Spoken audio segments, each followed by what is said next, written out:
backstage. All these fighters can't wait to come out here on the show. Are you ready for 14 awesome fights tonight? Let me hear you.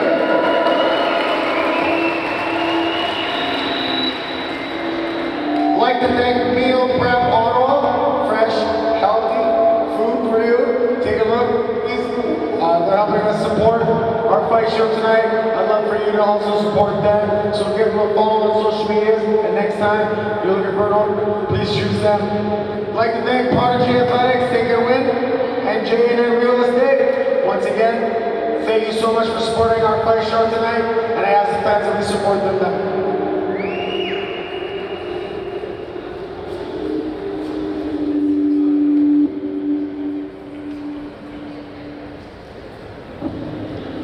All right, we're wasting no time tonight. We're gonna get raced. We're gonna start our first fight. A featherweight grappling match taking place at 155 pounds.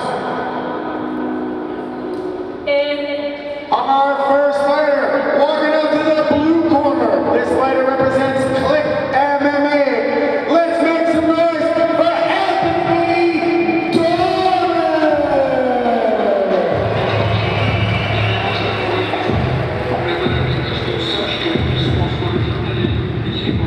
Je vois que t'es content, vous êtes trop complet. J'ai un petit de cuisse, je les écarte, c'est trop poulet. Je sais qu'on voit comment ce qui sort, c'est pas du lait. Je vais te voir crier plus fort que Thierry Poulet. Je veux tout faire avec toi, mais c'est off comme si j'aurais. Voilà, bitch, tu poil dans la mer. Depuis je suis petit, je rêve que tu me suces le bal. J'ai aimé les coups pour ta chatte. Anthony Dorman, ladies and gentlemen. His opponent tonight, representing Gold Medal Brazilian Jiu-Jitsu. Let's make some noise for Charles Alexio.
Oh, nice. Dorman fighting out of Click MMA in Gatineau, I believe. Yeah, Gatineau versus Montreal tonight. Let's see what's happening. He's leaving his head out there a little bit. Okay, close guard, neutral position.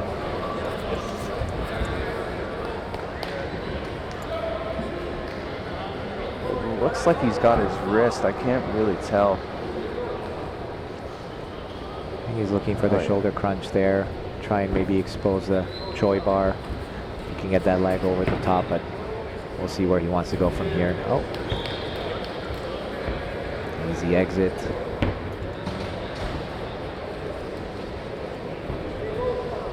Back to the wrestling. They're just grip fighting a little bit. Let's see if either one goes for another shot. I know Charles paid a bit for that Uchimata attempt, and Anthony paid for that. Wow, great angle pick there. Good job, Anthony. That was beautiful, actually. This fight is a featherweight fight, under 155. That's my division, Jordan. Oh, nice. Under the 155. I haven't been 155 since grade 8. That's good. All right. So I was That's 13 years honestly, old. for my sake, that's perfect. Stay the hell out. You Yeah. need your talent in the. Oh, no. Thank you. Very good. I was wondering. Oh, I was wondering which one of these two is the more of the guard player. Yeah, it seems like they're both pretty comfortable in their wrestling, and neither one really wants to pull guard. Amazing. Amazing. Heavy collar tie here from Charles, pushing Anthony back against the fence here. It looked like he was thinking about a lat drop. And those can go wrong very easily. He's thinking about a leg lock possibly. Oh, and Charles goes one for himself. Audience reacting to that. I think we have some local fans here from Click MMA and possibly even all the way from Montreal. At the last event, I have to say, Click MMA brought out a lot of competitors. They were all over the sheet that night. They really they like the spotlight at Click. This is, I think, the first time that I've seen somebody from Guara. Are they active in the Montreal grappling scene? Or? Guara? Yeah. They're, like I was saying a little bit earlier, they're a relatively new school. They broke off from a school called Brigada with their head coach, Nikolai. Pedro opened up Guara, I think it's probably about a year. Okay. And they're a young school, but honestly, just to see, one of their competitors here tonight already, under the spotlight, that's a good sign. I guess that body lock takedown, the right to close guard where you can't really use the body lock too much offensively. Let's see if he lets go of it to try to work some passing a little bit easier. Because when you have that body lock, you just don't have your hands available to grip fight. Become very susceptible sometimes, as funny as it could be, to like a hip bump sweep even sometimes when your arms are locked in back there. Yeah, exactly. And then even the attempt, it can force you to post out, let go of the body lock. This is it. We're in our final minute over here. This might be a good time just to let everybody know how these matches are being scored in the eyes of the judges. Definitely the number one criteria here is going to be submission attempts. So in the case that, the time is allotted, we're going to go to the judges' scorecards, and they're looking basically at whoever attempted the most submissions. The second criteria is going to be achieving positional dominance, which I have to say Anthony definitely has been. Whoop, he's going for a little buggy. There you go. Oh, now a triangle. Under 20 seconds left here. I didn't see that. That could secure him the win with this last attempt here. If it's a serious threat. And I think it seems is, like too. it is. Oh, yeah. Yeah, this could get him the win even if he doesn't get the tap here, I think. I think Dorman's going to close the door on this one. That's it. He's going to shut the door on this. I like that pun. Dorman shutting the door. That's great.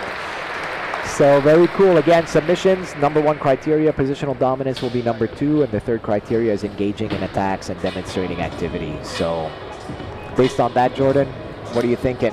I think it was pretty even overall, but if I had to give the nudge to someone, it would definitely be Anthony. But if it went to Charles, I wouldn't think that's a bad decision either. I wouldn't be mad at it either. Yeah, exactly. Yeah. The truth is that you can't leave it to the judges' eyes that tight. That's exactly right, especially a close match. We'll see here which way we're gonna go. Do you want to recap us on the rules again in terms of what the judges are looking for? The first one was what again? They're definitely looking for submission attempts. That's the number one criteria here. So if you're shooting for your submissions and there's serious threats, that's number one criteria. You're probably going to end up with the W. Let's make some noise for both athletes here to kick off our show here tonight in the INVINCIBLE Fighting Championship. We do have a winner by unanimous decision in the blue corner. They called it, Jordan. It's a close match for sure.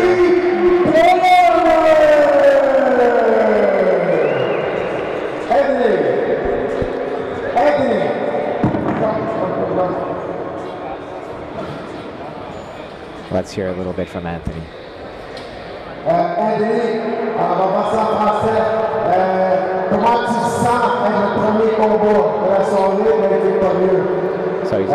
Anthony how he feels about being the first fight of the night.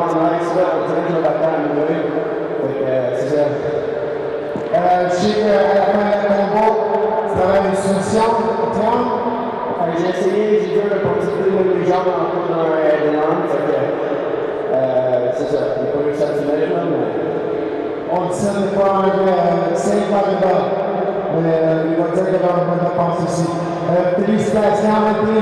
Ladies and gentlemen, it's Anthony putting on a show tonight. We had fun coming out and kicking off.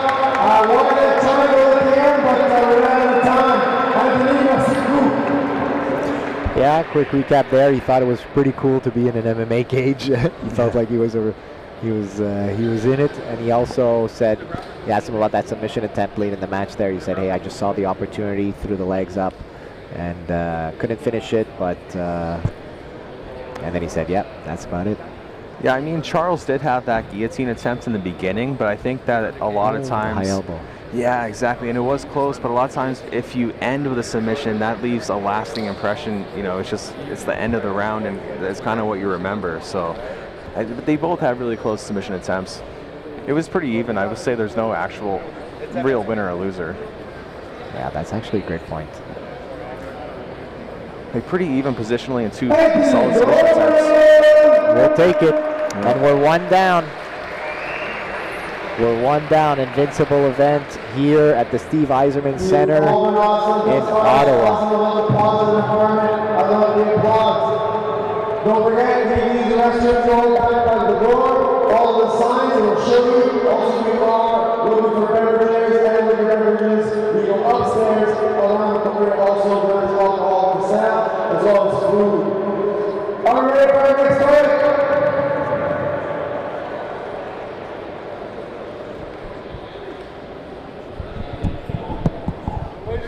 This is going to be another graphic match taking place at 145 pounds.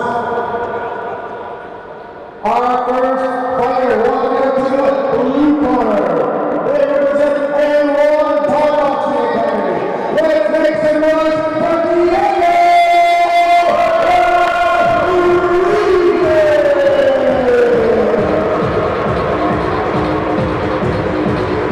I gotta tell you, Jordan, I judge a whole lot based on somebody's walkout energy.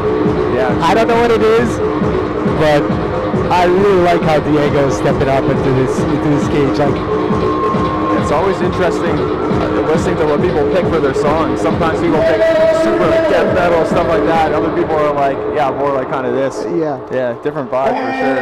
I love it. But I like his energy.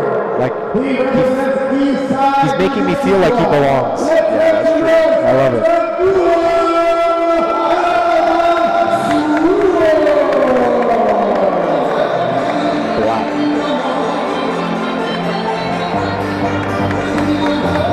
That's another good one. I think both of these guys, when this song was released, weren't even born. That's a good point. You know what I mean? Yeah, that's a good point. I wonder if they get to choose their own music. Well, we will see. We got Abdullah and Diego. They both love techno, supposedly. Love it. Yeah, great taste in music. It's cool. Abdullah's in the triple black. Diego's wearing the white and black and red shorts. And let's see. Going right at it. Oh, they're wasting no time. Right to the Dars. That was Beauty. quick. Can it be? He's got to get his wrist a little deeper on that. His head's popping out.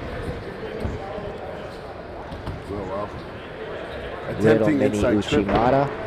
Nice. Gets the takedown, but into some trouble. Al Mansour's very aggressive. Huh? Yeah, which can work to your favor, but that can also screw you. Here it is. Let's see a little buggy choke attempt.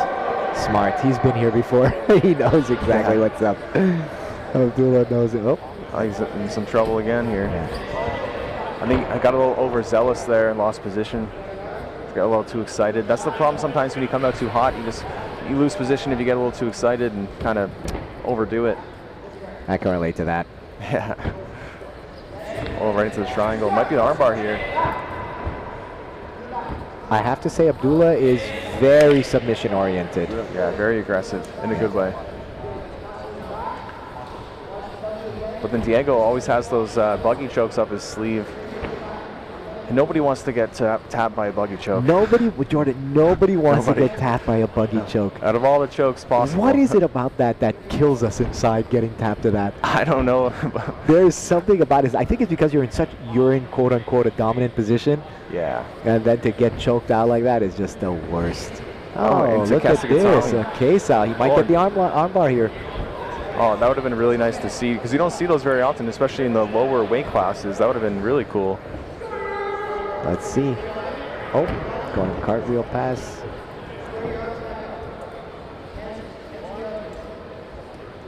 Yeah, this pace they're going at, they might not be able to maintain it. Yeah, but they are a featherweight, so you never know. Usually they have pretty good cardio, but we'll see. I'm definitely seeing a little bit of an adrenaline dump from the boys, which is normal. Exactly. I think Diego seems a little bit fresher here. But he's on the ground, he's on the bottom where he can rest a little bit. Here it is right again. to the armbar. Oh, that could be it. That was deep. Oh boy. He oddly gets loose there, eh, Jordan? When as soon as he sees some movement from Diego. Yeah, exactly. I think he is kind of relaxing a bit, and then seizing the opportunity when he can find a counter.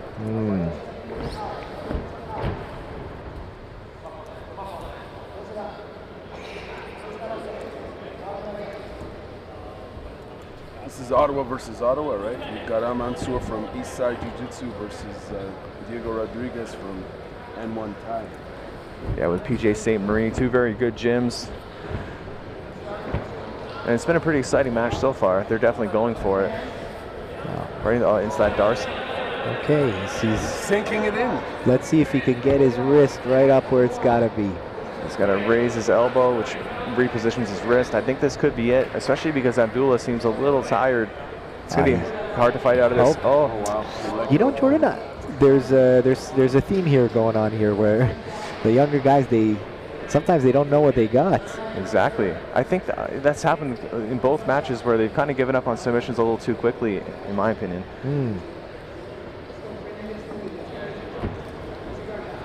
This could be a triangle coming. Let's see. Look at the flexibility of Diego. But Diego has some very nice, crisp jiu-jitsu. Like very fluid. Yeah, I think it took him a couple of minutes to settle in, and now he's definitely in the driver's seat. Yeah, and it's a little bit of what you were saying before, Jordan. The lasting impression. Exactly, because there's not much time left, and you know, I think Abdullah, he started off looking a little more dominant, but now it's kind of flipped, and now Diego's kind of taking it. Oh boy, let's go. What am I seeing here? He was triangle Kimura type thing. Now he's in the T Kimura. Oh, into the arm. Chasing him down. Another situation where I just can't imagine letting go of that grip. I don't think he's going to tap to this with so little time left, even if it is tight. He's not on the foot. He had a strong boot there. Oh, these guys are relentless. This is back and forth, chaining all sorts of submissions. This is beautiful. That's really cool to watch. Oh, look at that, Nkesa for himself now. Unreal. This is cool. I never thought I would see two Kesa positions. Yeah, right. Exactly. Usually that's reserved for heavyweights. Yeah. The little guy's doing some big jiu-jitsu. That's really cool. Yeah, I think it's just fatigue really a set-in for Abdullah. Harder to defend these positions when you're tired, and that's just one con of starting out so strong. He's got another little 20 seconds here. Let's see. He's got to fight the hands a little bit more, not let him get inside his shell of turtle. Nice. Would be a nice opportunity for a rolling armbar. Yeah. On the far side, I think he was elbow to elbow. Oh, here we go, remake it.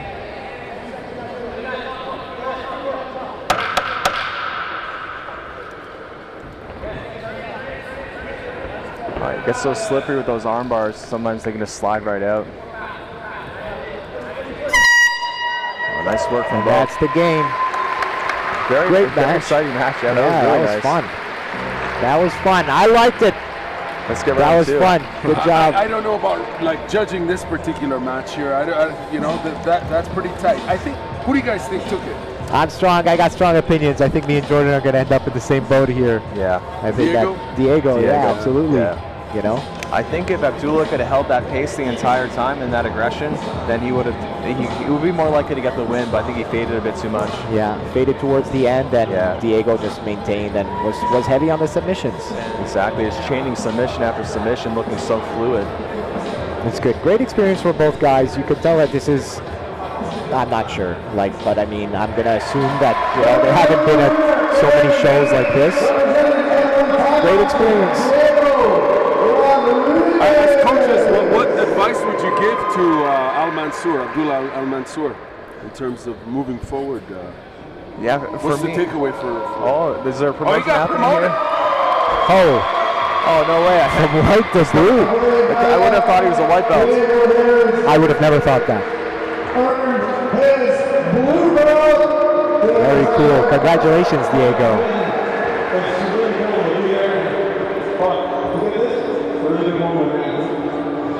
DJ here, your coach, coaches.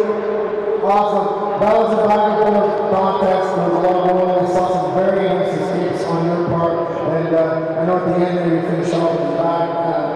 Nice back and forth battle. How'd you feel in there? How was your energy? How'd you feel? Tell us.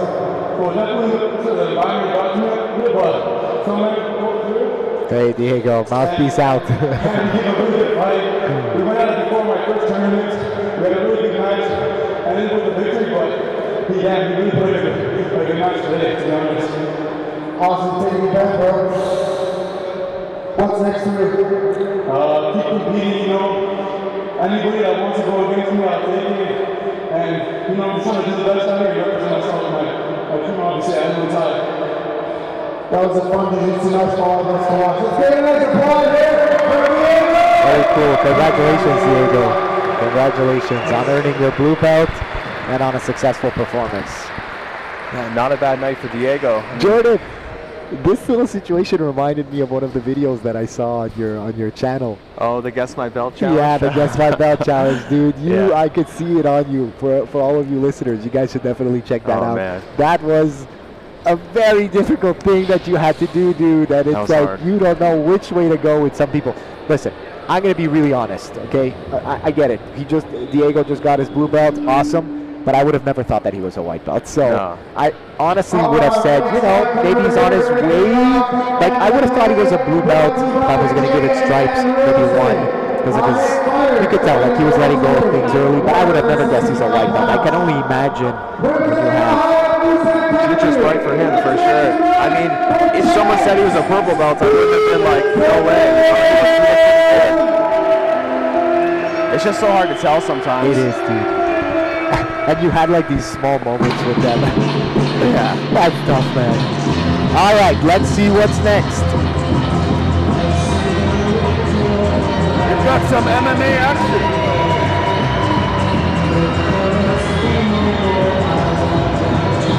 Is that Chase that just came out? Yeah, that's Chase. Chase from Hayabusa Academy.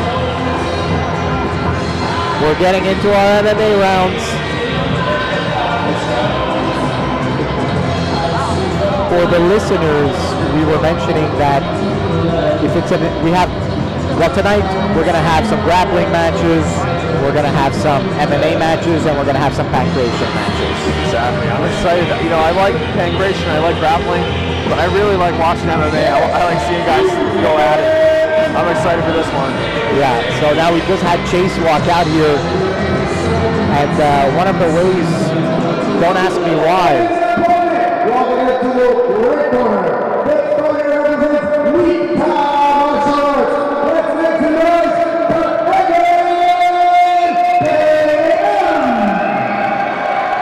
Jordan, actually, there might be a chance here that we have no pancration matches. I'm not 100% sure yet. That's true. There could be a chance here that... Yeah, it's definitely all MMA. I confirmed with the head ref and the head refs.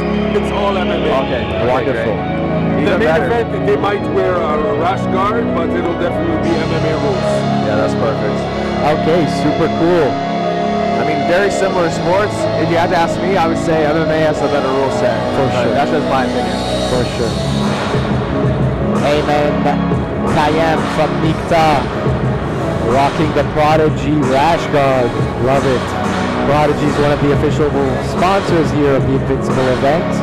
So we're going to be seeing that a little bit all over the place. And we're seeing Ayman rock one of the more traditional rash guards. Brain logo. I love it.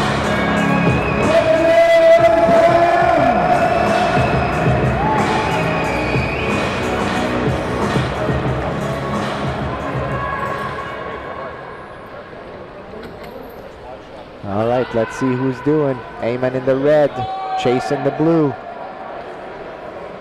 I've actually trained with Chase before. He trains in Kingston, not too far from where I live. And he's pretty well-rounded, pretty good grappler, good striker. So it should be, I always like watching people I've trained with. It's always even more entertaining and exciting. Oh, right. What do you think of that, Jordan? Well, I think it was nice.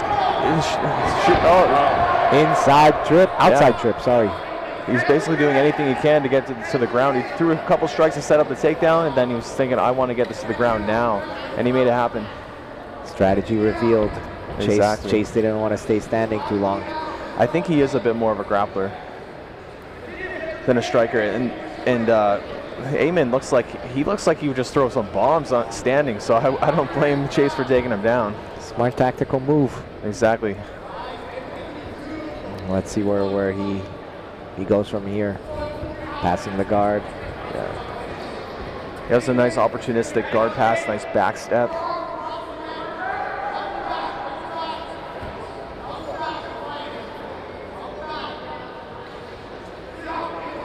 This is where, if you're used to just pure jiu-jitsu, once you get into the cage, getting somebody cornered against the fence like that just removes the whole side where you just can't escape.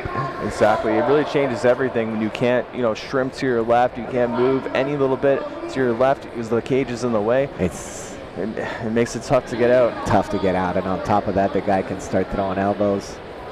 Exactly, but this is amateur, so I don't know if elbows are allowed. Is striking it all on the ground? No striking it all on the ground. Oh, well, I just saw a couple of strikes there. Okay, just no elbows, okay. No elbows, so we're allowed to have... Yeah, I wasn't sure because he wasn't throwing any strikes. I wasn't sure, because in some promotions or some leagues, you can't do any strikes on the ground in amateur. So I'm glad they can. Makes it more exciting. Absolutely. If I were Chase, I would throw way more shots. I mean, the rounds are only so long. You got to do some damage now. You can't wait. I think Chase might be chasing the finish here. He's taking his time, but he's being very methodical here. The king of puns. I'm just saying, look at it. He can't move him. It looks like Ayman cannot move him. Yeah, exactly. Ayman's doing the right thing. Ayman's staying tight, making sure that he doesn't create any space so that he doesn't allow Chase to start throwing punches down his way. So he's gonna have to probably roll him out. If I were Chase, I would keep throwing strikes. I think that's one problem like grapplers have when transitioning to MMA is that they're so used to grappling, and it's an MMA fight. You got to punch them. You got to do some damage. You got to make some space, frame on and punch, and use your opportunity. Oh, I said Chase, but Ayman is doing the right thing by staying tight and just making sure that there isn't that space. Whoa, we are already there. Yeah, Chase would just start framing a bit. There we go, just like that. Now raining down those punches. Got to end strong. Brilliant.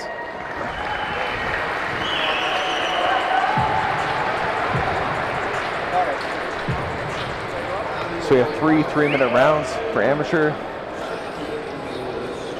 First round, safe to say, is a Chase round. Yeah, safe to say. But you never know with the judges. You just never know. I don't know, Jordan. I don't know about this one. I've seen some wild stuff. There's some wild things in the world, but this would... Chase should be good to go. He definitely won that round. I wonder now you're coming out into the second round. You realize a little bit of your opponent's strategy and that he wants to take you to the ground, and you just went through a whole round where you were on the bottom. I wonder what that feels like and what you're going to come out with. What's your thought process here for for Amen? I mean, it's tough, you know. It's demoralizing if you lose a round and going to the next one. I think he's got to stay on his back foot, not lead so much and get too heavy and get taken down. He's got to really keep Chase at the end of his punches. But you know, when these guys are aggressive too, they come out full, like swinging hard, and they just put too much weight forward and get taken down. So you never know. Oh, they're willing to engage, and there we go. Chase. He's got to. I want to use the punt. Yeah, Chase is trying to drag him down with a body lock. He's got to go in the legs. Amen getting a little burst here. He's getting a punch from the crowd too. He's a local guy, so you best believe he's got family and friends out here supporting him. It's fair. He's got to be careful of that triangle. Looks like Chase wants to go for a triangle. I wonder what Amon's corner told him he came out here fired up in the second round. I kind of wonder what they shared, what sort of advice or motivation they provided for. I imagine they said, do not get taken down. And he did a good job not getting taken down. But, you know, Chase keeps going these body locks. It worked this time. But with the body lock, oftentimes you should go to the legs and take the legs out. That's how they're standing up. You got to stop them from standing. But it did work out for him very well. I think we're also experiencing now, I think maybe Amen having a little bit of an adrenaline dump might have put it all into that initial minute there. And now it's he's going on. He's got the arm triangle. Another mount. I could be wrong, but I think this is how he won his last fight. If I remember correctly, it was by arm triangle, but I'm not 100% sure. I mean, there's the arm bar right there. Yeah. But does he want to risk losing it, ending up in the bottom? You know, it's always a tough choice. And you got to take that risk or not. Well, actually, Jordan, what do you think? If you're in a similar situation, are we going for broke always, or does it depend on where you're at in the match? Is it like late in the round? Are you even capable of doing that kind of mental calculation? I think overall you have to assess the situation individually, but at the same time, I like to get the job done. I like to go for broke, and I'm going for that arm. I'm taking it home with me. There it is. Go for it. He's chasing it. There we go. Very good. He got it. You know what? Almost as you were saying it, yeah, you did it. Exactly. And that's the thing. When you go for it, you have to commit to it. It's no like half-assed. You gotta go now. You gotta take that arm home. Well, you know, I think also to Chase's credit, and good job, Amen. You know, you should always have your head up. Don't worry. All experience is good experience. Chase saw that the first time, and I think on the second time when he stuck out his arm, he said, you know what? All right, you have a tendency of doing this. So I think a bit hesitant the first time, you know, going to play it safe a bit, and then you realize, no, like, I'm going to go now. Especially, you know, it's later in the round, so why not go for it? Absolutely. You know, and it worked out great for him. Yeah, that's cool. That was a great match by Chase. Honestly, like, I love seeing matches like that. I'm a tactical guy myself. We saw him probably execute perfectly against the game plan that he had in mind. And he knew he had the advantage on the ground, and he took the fight to the ground, and ultimately that's what got him the win. Exactly. My only advice would be when you shoot for a shot, don't shoot for the body. Like the body, that's more like clinch work. That's how you get there. But shooting right to the body, right, you should go lower, take the legs out. But that's my only one little criticism. But obviously, with time, that develops for sure. And the great work by Chase. Good job, Chase, and good job, Amen. Ladies and gentlemen, your winner by submission in the blue corner.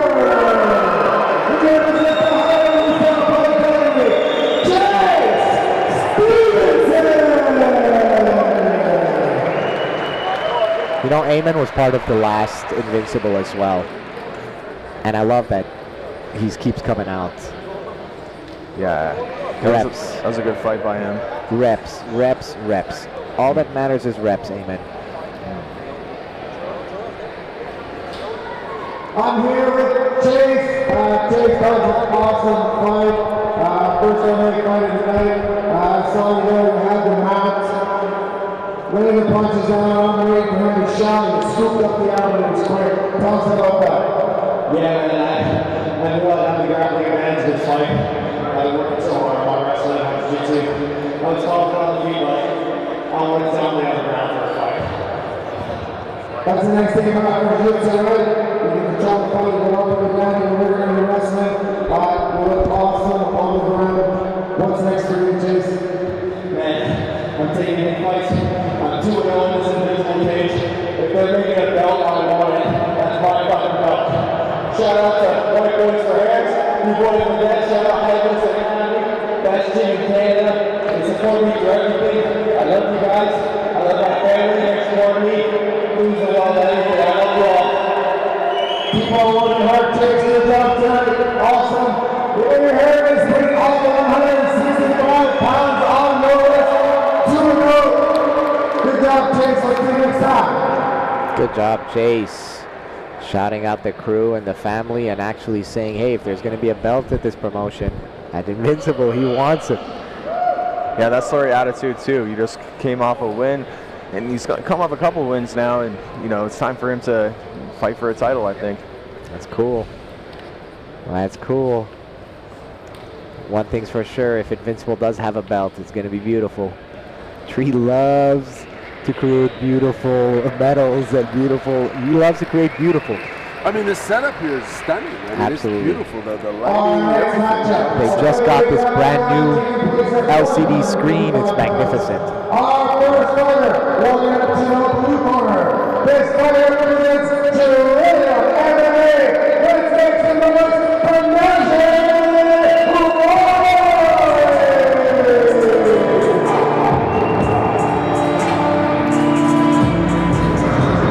Naji from Trillium MMA.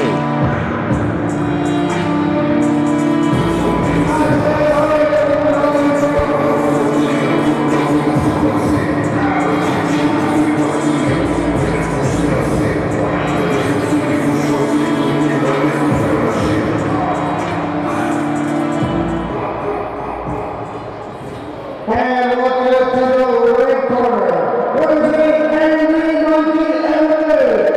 Oh, Angry Monkey in the house. This is very cool. Angry Montreal, Monkey. right? Yeah, another Montreal gym. They are mostly a Muay Thai gym. They have a small jiu-jitsu program. I don't want to say small, but I mean, they're definitely not a jiu-jitsu school. And they're BTT affiliates. This is Justin. Very cool. I've seen this guy at the Quintet event. Very nice. Not the Oh, recent one, but the Justin previous. shouting out Jordan. Jordan, what's up? Well, he told me he's a fan of the channel earlier, I so love it. yeah, I always appreciate hearing that. That's cool, man. Well, let's see what Justin can do. Justin, Angry Monkey, MMA under Brock. I know we have a friend in common called Danny. Shout out to Danny. Let's see, Justin. Justin looks like he has some very strong, thick legs. It's gonna be good. What do those lead to, Jordan? Those- Shots. Yeah, good wrestling shots, good butterfly hooks. Opa. You know Off that his feet. attempt? No. That was some nice work. Naji. Oh! Suplex! My goodness! Yeah, Naji has some nice wrestling. He just flattened the monkey. He did. He pulled a King Kong on the monkey. Good lord. Angry Monkey. But I was honestly, trying- Justin didn't. Justin didn't seem too phased by that. He's trying to get underneath. Well, he better get That angry was beautiful. That was really nice. Oh, There it is, giving it Beautiful back. sweep. I love seeing trips like that. That was so nice. Now this is a match, guys. Naji and Justin going back to back here. Yeah, they're going for it. If I was Justin, I would go a little more like shots because he's a little shorter. Yeah, exactly. You can get underneath a bit more. He's got those powerful legs. Katagaruma! Man. Unreal. Drop fireman's carry just like that. Man, this guy. Naji Huri. And I think Justin just didn't react quick enough once it did go to the ground to kind of like, almost like in shock that he got thrown like that. He's got to react a little bit quicker. This is where it is now. I think Like the there's rest. a little bit of dominance here that Naji is, yeah. Oh, let's see. I mean, the wrestling's nice to watch, but it is, you know, it's like you need to We're get in the a grappling submission. match Yeah, here, yeah. exactly. So I don't mind so much seeing guard pulls. Oh, I bet he has a powerful ankle lock. With those legs. Let's see Exactly. here, Jordan. Exactly. I think that first belly to back suplex took the air out of Justin. I mean, it's, Well, I mean, he's in the driver's seat now. Naji definitely controlled that super well. He's got weight on on the foot now, so it's pretty much. Exactly. Justin just needed to prioritize a little bit more, not letting Najee get weight on his foot, because it's way harder to submit someone with a leg lock when they have their weight on their foot like that. He's going into his butterfly Ashi. Let's see if he can. Opa. And I bet Justin has some good leg locks. He looks very confident there. He's got to be careful not to give up his back. Roll under. There we go. Very nice. Beautiful little turtle escape there. Trying to threaten the hip bump. Oh, is that the... oh, he's got the Kimura. Yeah. Again, he looks like a very strong guy. He's got to bend that arm. He could also switch to a straight arm lock. Straight arm lock. He's in it. Again, you got to go for this with everything you have. You got to finish it. Oh, now it's Americana. Oh, wow. Oh, he's out. He might switch to the arm bar. We did see now a bunch of submissions from Justin. Exactly. And so that I mean, he's the number one criteria. Submission attempts, exactly. Like Najee had some nice wrestling, but the submission attempts go to Justin. Yeah. And those were legit submission attempts. I thought that was it when he had the Kimura. Najee Uhuri is very calm and patient. Well, under pressure from those submissions, he didn't seem phased at all. Oh, that was nice. Little ankle pick. Good timing on that. Okay, here Man, we Justin go. goes for the kill. Sunk it deep? Yeah, no, one arm. Now he's one arm now. It's harder to finish one arm. I mean, Najee is wincing, but... Loving this match here. This is very intense. Yeah, they're going for it. I would say, based off the submission criteria, I would say Justin's definitely he's winning right now. 100%. Exactly. I mean, even positionally at this point, yeah, like he had the mount earlier, now he's on the back. I think it was smart for him to not keep engaging in the wrestling. Just to, he does great work on the ground, so might as well, go there. He wasn't doing bad in the wrestling, but I mean, Najee was doing great. Absolutely. Like that fireman's throw, that takes some some balls to go for, because if you mess it up, you end up in the crucifix. That was beautiful. Oh, a little shorter legs, the body triangle is not going to be your best bet there, Justin. We're in the last minute and a half here. He's got his feet crossed, but it's not a huge, he's not at risk right now when Najee has his feet on the ground. You can't, yeah, it's harder to go for the ankle lock there. Nice. Trying that straight jacket system, trying to get that arm. It's actually really cool watching Justin work, because he said he was a fan of the channel, and me and him have very similar body types, and he's doing a lot of stuff I do. Incredible. So it's really cool to see. You hear that, Justin? You're on the right path. Yeah, he's doing great. I do admire, though, Najee has kept his composure, but it's fine to be relaxed, but at one point you also got to realize, hey, matches are not that long. Like, I'm not seeing him really try to escape the back here. Like, okay, we're hand fighting, but you gotta get going here, Najee. You got 30 seconds left. Put your shoulders to the mat. Exactly. Even if it's risky, you got to take some risks now, because if you don't, you risk losing the match based off a decision. Well, Justin might be just in time for a submission here. I believe we're under 30 seconds. Yeah, the king was playing his comeback.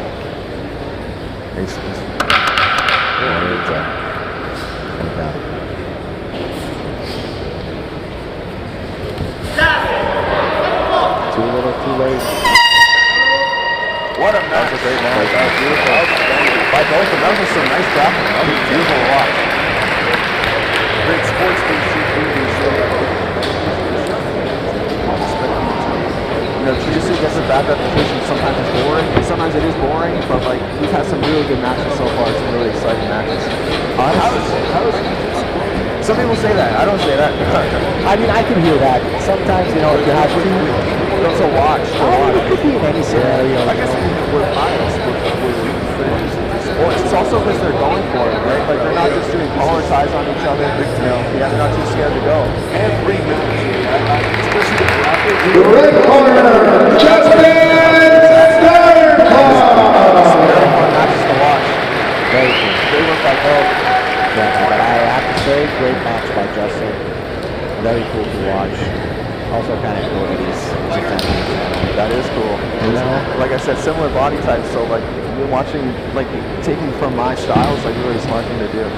love that. Of course, his coaches do. Like, I'm not taking anything away from his coaches. Like, No, but I definitely mean, teach him a lot. most of my coaches even have told me. I'm here with Justin, representing Anthony Monkey MMA. You came in, it was a nice back and forth contest, and then it seemed like you took over with the top game. I saw a really nice top out there. Tell us about it, Justin. Take a minute here, catch your breath. Let us know how you felt in there. Well, I was hoping to play my top game a bit more, but Anthony been wrestling. It surprised me, so that's where I like my butterfly card. So I'm gonna come away with the win, and grateful for all my teammates, coaches who helped me prepare, and I hope to be back. What you say want to be back? So we'll be on the next fighting championship. Obviously, we're gonna love to have you here. Are you competing anywhere else? Are you doing jiu-jitsu? Anything else you got going on?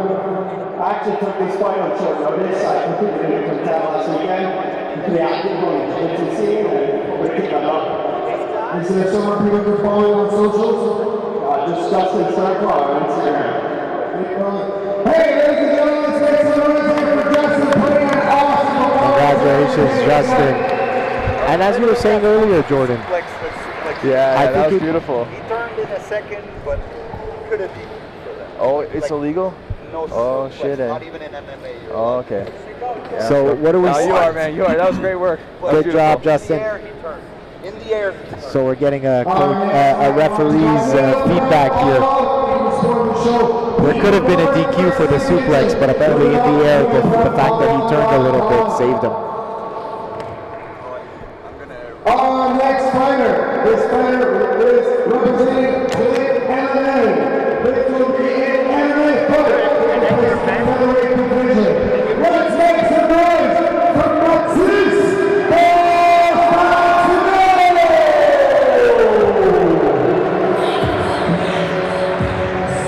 Yeah, I think, Jordan, it's the smartest thing to, and this is something for our listeners that are maybe still white belts or getting started, is, you know, a lot of times your coaches potentially can or cannot have your body type, and it's a big deal.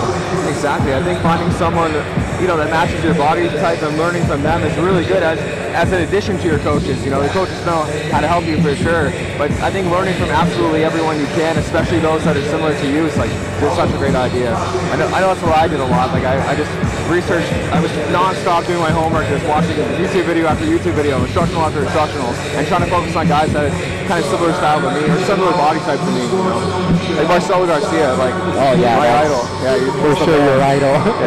Yeah, the GOAT himself. And that makes a lot of sense. You know, when you're going to model your game, obviously, like Jordan is saying, like, best case scenario, your coaches are helping you throughout everything. But the truth is, finding somebody who has your body composition, you are fast tracking yourself towards the game you were meant to play. Absolutely.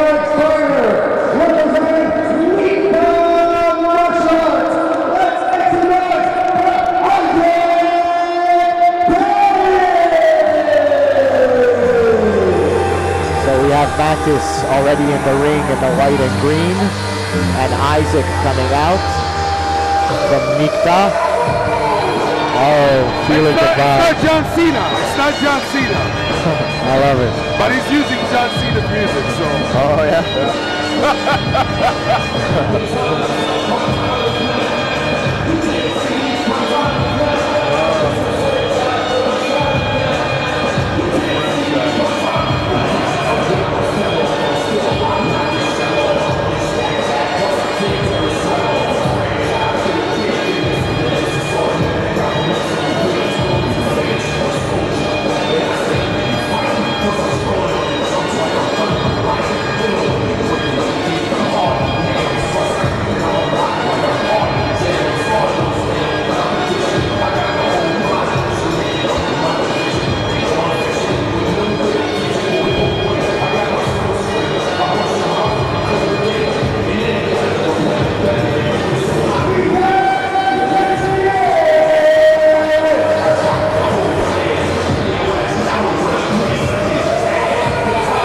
This seems like the battle here between the Nikta guys and the Click guys. A lot of fighters coming out of both these academies. Yeah, I think one thing that factors into is some gyms just have a lot of MMA fighters. A lot of guys that just want to that is always ready to go. Boom. Oh, man. Great high kick. Some Another heavy straight shots. cross. Knee to the belly. But again, that aggression could cost them. They're going pretty hard right now. Yeah, could fade. Isaac definitely threw a couple of solid crosses. Yeah, you did. Almost went to a cross to like an ankle pick almost. That's nice. Can't really.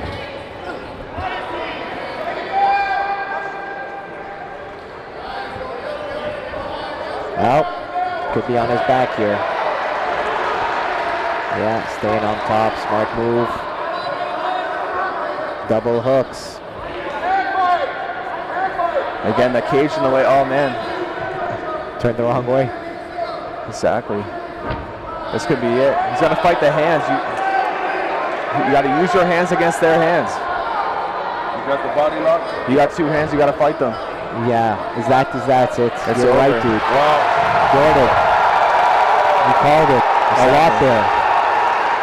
Isaac came out throwing like some solid hits, but I think also that level of I mean he was redlining there at the top, but then once you get your back taken, Exactly. there's a dump. You're kind of forced to slow down. Your back is taken. You just kind of had that adrenaline dump, and you got to fight the hands. You got two hands. You got to use them. You know, if I see your hands out in space not doing anything, I'm pretty confident the submission's going to come, and that's kind of what happened. Unfortunately, you got to fight the hands always. You got to fight the hands always, and that's Right. also a consequence of a huge adrenaline dump situation. Is your working Yes. memory isn't completely there, and Yes. that's why your hands are up in space. And Exactly. Good learning experience for him.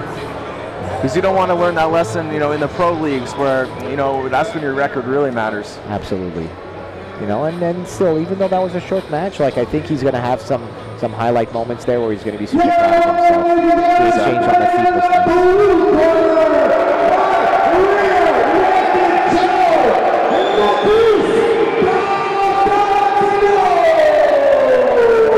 And good on Matisse for jumping on the opportunity.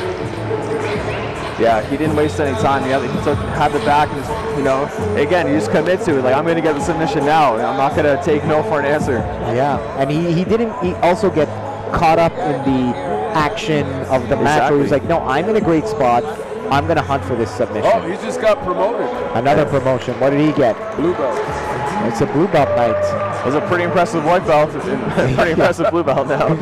That's good. Man, what's with these white belts here? They're so good. I know. It's something in the water, eh? Yeah. High pressure and forcing the rear naked choke. Matisse, you get sur le début là, de vous mettez la ceinture bleue. Comment tu te sens ça? Ça va bien. J'étais toujours allé pour un pays, je suis en partie, puis on a réussi premièrement, fait que top shape. First round finish is already top shape. Matisse here can still go 2-3 more rounds. Matisse, tu te sens bien sûr, tu as gagné. Comment tu te sens ici, être à Ottawa, être capable de faire du MMA, parce que ça fait longtemps qu'on va faire du MMA ici. C'est fun. Je trouve que c'est bon pour les meilleurs en Ontario, Invincible, super belle organisation, c'est super bien organisé. Meilleur que la plupart des shows amateurs au Québec, en Ontario, au Canada, fait que rien des bonnes choses à dire. That's cool, Matisse.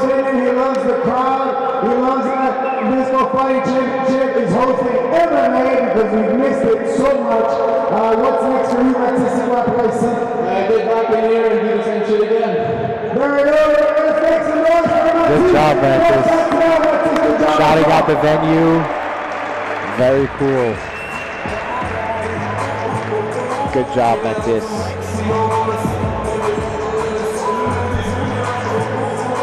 Invincible Fighting Championship, Ottawa 2025. Thank you to our sponsors, JN Real Estate. And we also have Prodigy Athletics and Heel Prep Ottawa. Heel Prep Ottawa, very cool company, honestly. Looks like we might be in for another quick grappling match before the intermission. I think we have, yes, Duncan from Ottawa Academy of Martial Arts and Dylan from Fernando Terrer. Let's see.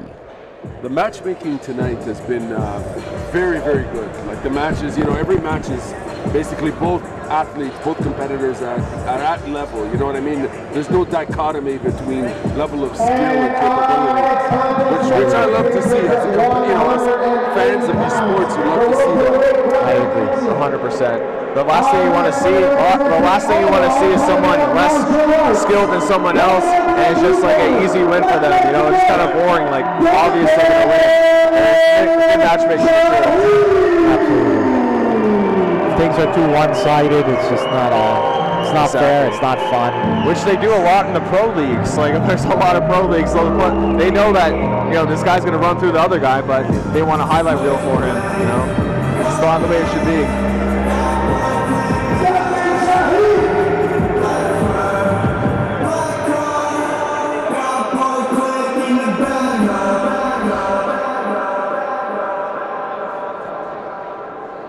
Our next competitor, welcome to the red corner, representing Fernando Pereira. Let's make noise for Dylan.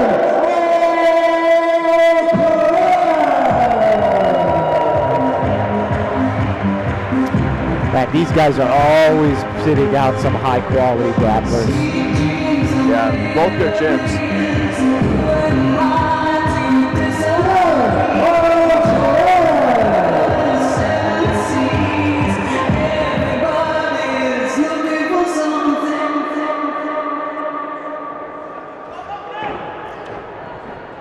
We're getting into the bigger boys here, Jordan. I like to see it. We're in the welterweight category. Like the small guys are usually very fluid, nice to watch, but the big guys have that power, that explosiveness, and I like watching that too. It's the best. I think this might be your weight class. I think so. I think we're in welterweight. Yeah, I'm a little bit big right now, eating a little bit too much, but yeah, that's where I usually hang out. That's cool. Let's see here. Maybe an eye poke or something? I don't know. He communicated something, but it was a hard collar tie.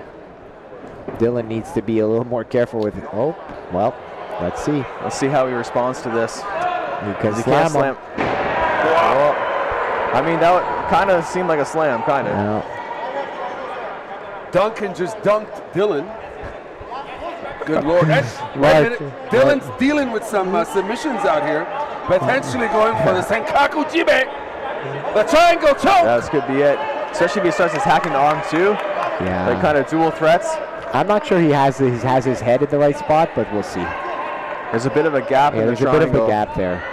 But I mean, his head's this is where he's defending us to the dilemma. I need my arm. Wow. But he might make it out of this. It's too tight, my goodness. It's too tight. Yeah, nice work. But sometimes even if there's a gap, you squeeze hard enough. It's the pulling of the head, I think, that can help too. Exactly. Quick W. Yeah, that was nice work. Let's go, Dylan. Now I'm gonna quiz you guys. Well, what belt rank do you think do these guys have in jiu-jitsu? Oh man, dude, don't make that mistake twice, Jordan. You did a whole episode on this. Exactly. Don't go down that road again. Oh, man, I don't want to say I haven't seen enough. But I mean, you want to shoot your shot, be my guest. Well, I don't know if I want to relive that experience, but I'll tell you, I think that they gotta be blue belts. At least. Yes, enough. Okay. I mean, we honestly didn't get enough of a sample size to be able to tell, and that's the hardest thing about this game. You know, people assume that, hey, watch me roll, and in 2 minutes you're going to be able to tell them what their level is. But really, it's the depth of your knowledge that tells me what belt you are. And sometimes we just don't have the chance to go into those deep waters for me to check. Exactly. So in this case, what did we really see? They were standing. He went for the guillotine off the stand-up, and then he got slammed, and then he went into the triangle. The triangle right away. Usually, it's hard to differentiate between blue, purple, brown, but you can tell usually if someone's new. You know, that's easier to tell. But there's been some white belts that look incredible tonight, so it's hard to say. Very cool. At least blue belt. At least blue belt. Yeah, safe to say.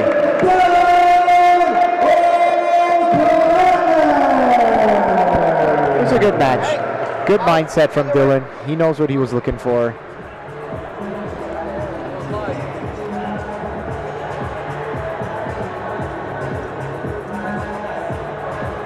Here with Dylan. Dylan's here showcasing his jiu-jitsu talent.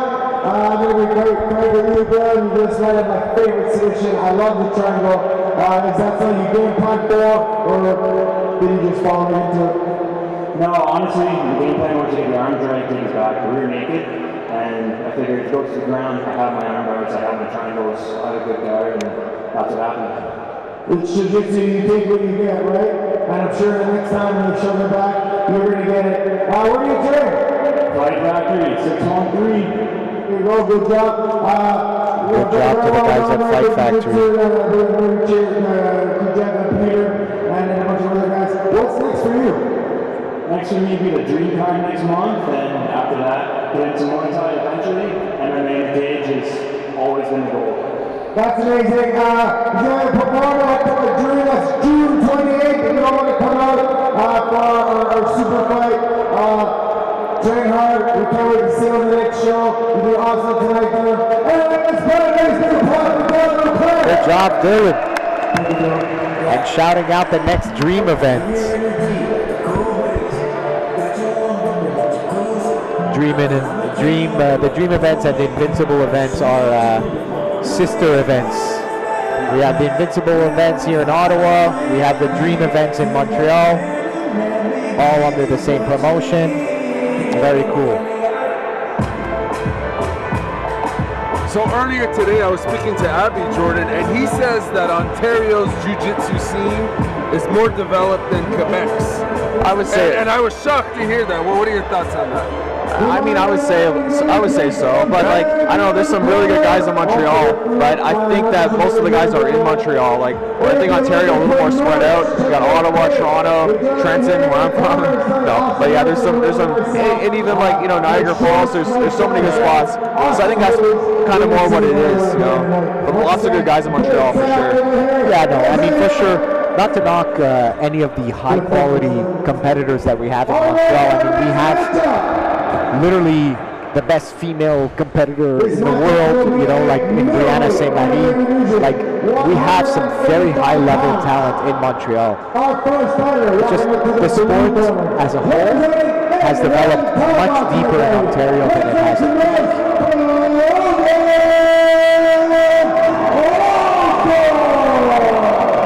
All right, we got Logan coming out.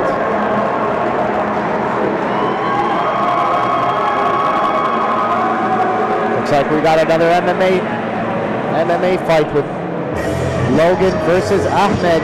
Logan coming to us from N1 Thai Boxing.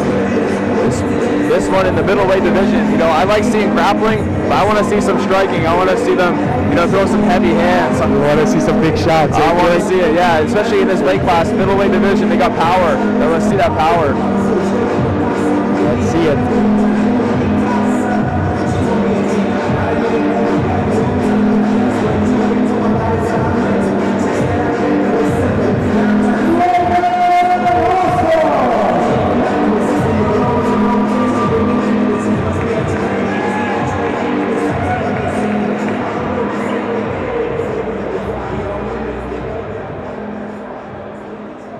And his opponent, walking up to the red corner, representing Brave Martial Arts.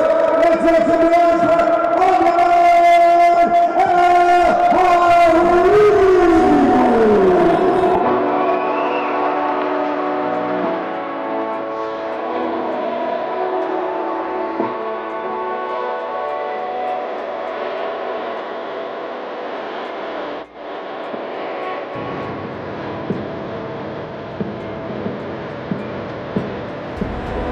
Coming out of the red corner, we got Ahmed from Brave Martial Arts. Bro, where's that from? What city? I'm gonna go out on a limb and say that it's probably not in Montreal. So if I had to guess, it'd probably be in Montreal. Sorry, in Ottawa.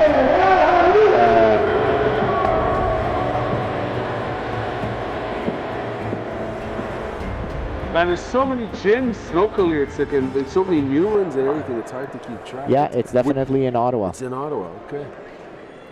Whereabouts? That's a nice gym. It's a fancy looking gym. Let's see if If it translates, shout out to the Brave guys. Oh yeah, that's beautiful. Rocking the white gym. Let's see how it's gonna go. This is your dream, Jordan. We're waiting for the big shots. That's right. Well, let's just pause the grappling for a little bit. Yes. I see some striking. All right. That was a heavy leg kick. Oh, nice jab. He's mixing up his strikes well. I think that Ahmed is a little got too much weight on that front leg there when he's throwing his punches.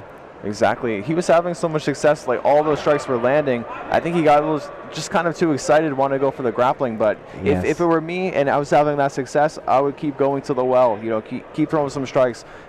But it's the way she goes sometimes. Yeah, and also like these are things that I think the guys develop over time and practice. Exactly. Holding on to the cage over there, Yeah. Ahmed. You got to be careful with that. Good call, ref. Catching it quick. Yeah, again. You know, like fighting MMA is a really nerve-wracking thing, and I think that when you're nervous, going to grappling just like kind of eases your mind.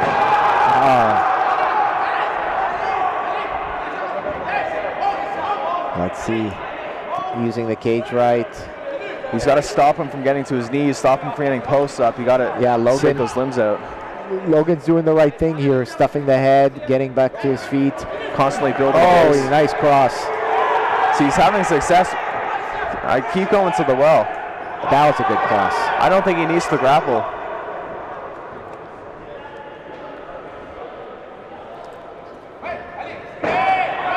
Oh, gets reversed and re-reversed. And then re-reversed. There you go. See, again, you know, standing, it looked like he had the advantage, but now he's facing some trouble now. Ahmed in the red. And this is the kind of thing I would imagine coaches are probably sending your way.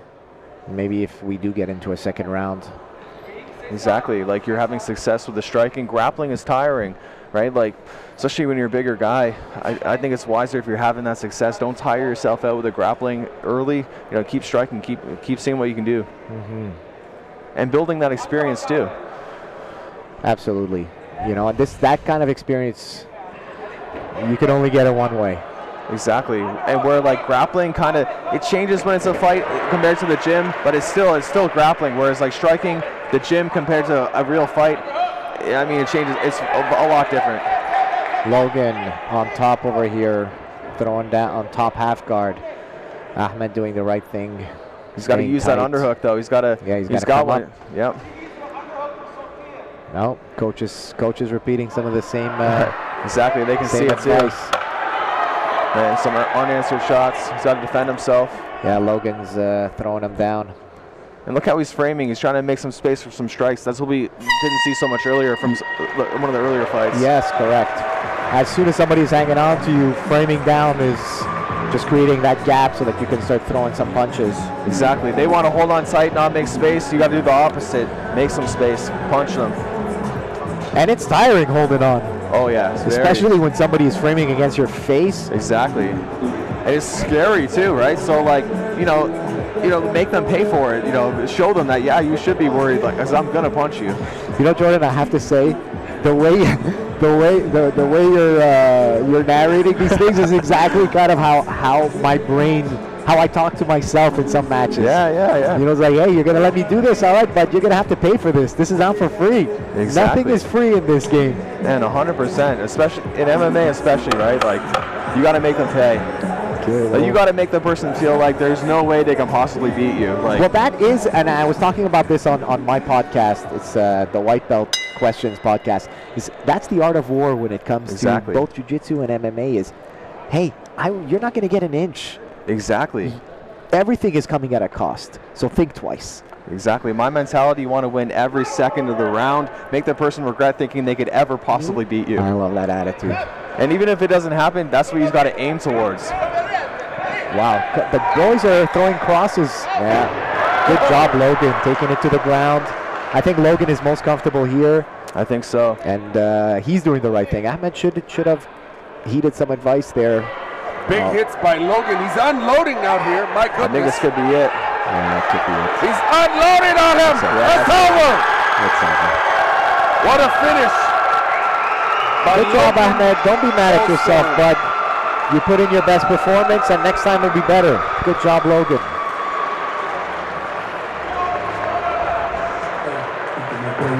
Very fun. That was a fun one to watch. Again, I think that it was just a bit of a game plan mistake. I think that he should have went way more striking and less grappling in the beginning because he was landing those shots. Cool. And then it also makes it makes Logan more hesitant to shoot in on takedowns too, right? Because he's getting hit. Like I think Ahmed, he tired himself out going for the grappling when he didn't need to. I think the biggest disservice you can do for yourself is allowing your opponent to believe they can do what they want. Exactly. And if they have that feeling, woof, watch out, bud. Exactly. I think also getting into like your kind of instinct to like, oh, I got to get to the ground now. I'm a little. I think that's what it was. I'm a little nervous. I'm going to get to the ground now. You can't let yourself, make those like quick, kind of irrational decisions. Exactly. Absolutely. You got to stay calm and find the takedowns, throw your strikes. And that's probably where having a game plan is the most important. And it doesn't mean that you can't be flexible on your game plan, but you need some sort of structure so that you can go back to it when, you're in a bad situation. You got to remind yourself, okay, where am I going? What's my game plan? 100%. And that's, but that was still fun. Good job, Ahmed. Good job, Logan. How do you call that? Logan was unloading there? Yes, he was unloading. Logan was unloading, right from mouth. He was. He got that TKO. Ref had to come in and stop that one. I'm here with Logan after his victory, and before we talk about the ground and pound stoppage, I know that in the fight, you both taking punches, you punch each other face, and it's a big hug. A lot of respect. I like seeing that. That's all about that. Hitting someone in the face, but then afterwards, showing respect. A whole bunch of stuff like that. Of course, just because we're fighting each other doesn't mean we have any will towards each other or any hatred. It's all love, it's all respect. We're both here for the same reason. And respect is number one for me. Awesome answer, Logan. So, tell us about it. Was that a game plan to take that in on top? Man, I wanted to strike a little bit more than I did, but I don't know, something was off, so I reserved to my ground game right to the ground. And shit, I have to do. It's a good feeling getting the finish it back. I want to see you on the next show. Let's see what's next. Do you compete grappling as well, or you just focus to the MMA now? We got Muay Thai July 5th, and hopefully MMA after that. Where are you fighting Muay Thai? Is that possibly in Canada? I believe so, for Bushido. Awesome, boys. Keep on training. We're very excited to see the next Invisible Fighting Championship. Any shout-outs? Shout out my family, shout out my team, and then DJ Chris, all my teammates. It wouldn't be possible without any of you guys. DJ Chris, everyone, family, Good job, Logan. Soak it in. And with that, we are officially halfway through. First 7 matches down, next 7 matches to come.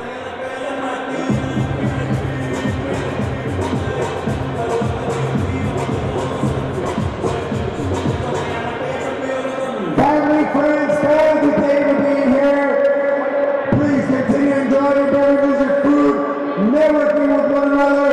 Please check out our merch stand out here in the corner with Bait.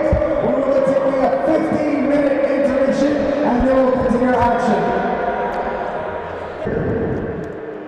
The Bait booth was off during the intermission. Thank you everybody for checking it out. Check out the merch. Awesome gear, awesome shorts, hoodies, rash guards. You got the sandals all over in the summertime, lids, everything is on the page. Oh, thank you. Yeah. You would agree? No, you. I hope you enjoyed the privileges Okay, nice. and food from and upstairs. Are we ready to start our second half here of our show? Let me hear you. You've been awesome in the first half. Excited for the second half. Here we go. Here we go. Second part of the show. Invincible 2. Our next competitor is the player we walk out to the blue corner. They represent N1 Thai boxing. Let's make some noise for Ryan Sweetman. All right, Ryan coming out. Ryan Sweetnam, sorry Ryan, from N1 Thai Boxing.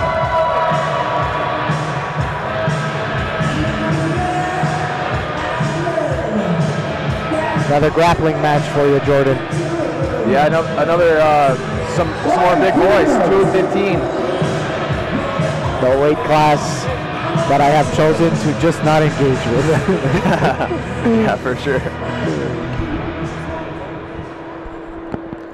It was a good first half. It should be a good second half to the event as well. I'm excited. Me too. Let's go.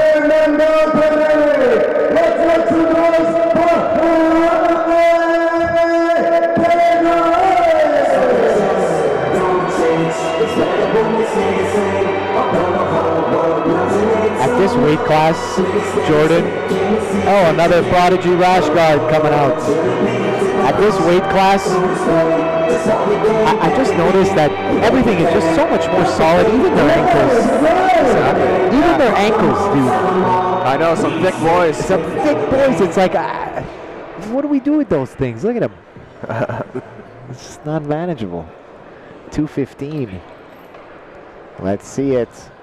All right, Ryan and Riley. Riley in the red shorts. Ryan in the black shorts. Let's get it going.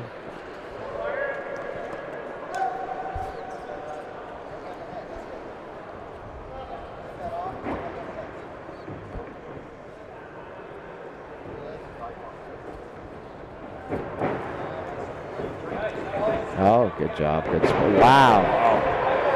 Very cool. Love right seeing to the that. back. Already on the back, and he has the back triangle if he just puts the leg. Yeah. Yeah, he's under the chin a little bit already. This could be it. He could be. I think he thought about the triangle, but realized, hey. Yeah, he's already a bit under the chin. Might as well keep going. He's got that hand on the head there. And the arm trap as well. Yeah, there you go.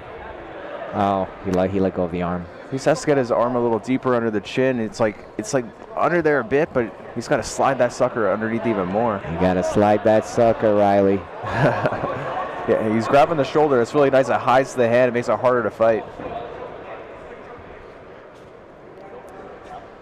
Well, there's no gray area here with Riley the Gray. He's looking for the finish, folks. You know, it's black or white. You know, he's definitively looking to finish this match.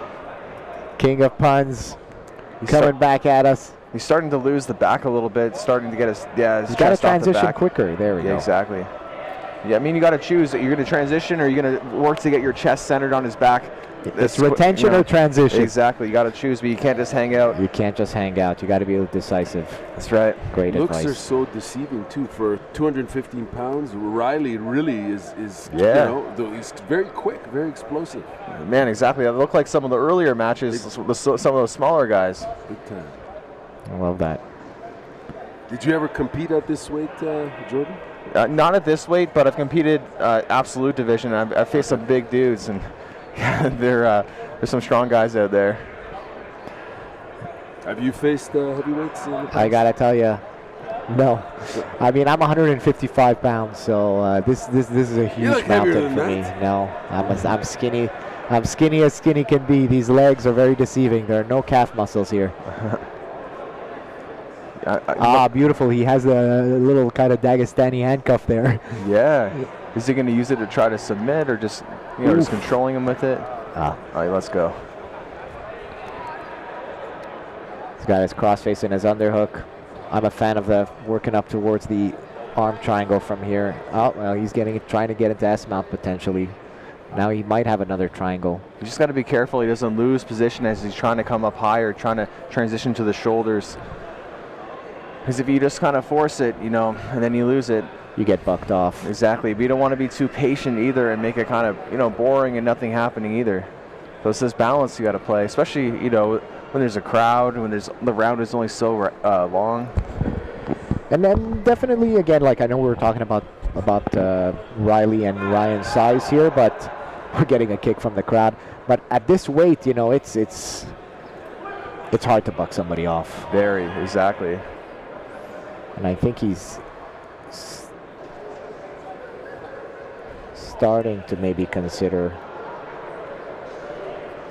How would you, Jordan, maybe utilize the cage here if you were the top player? Which, yeah, I would actually want to move away from the cage just so I have more space to work too. Like, it makes it harder for the bottom player to escape, but also harder for you to work because you only really have the other side to transition to. Absolutely. So sometimes the cage can help, sometimes it can hinder. But it looks like Ryan, he's kind of reaching a lot, like over the back, trying to keep him tight, but he's got to make some space. Frame. Yeah, frame, exactly. But he does use it. I mean, he used that to his advantage, not on top. Let's see if he can get somewhere now. This is still pretty even, Steven. I know that Riley was on the top there at the top at the beginning of the match, but I mean, a submission attempt here can just change the outcome. I mean, he did have that rear naked choke attempt. Right. Yeah. Right. Exactly, but again, when it's at the beginning of the match, it's hard to remember. Could be forgotten. That. I know. Exactly.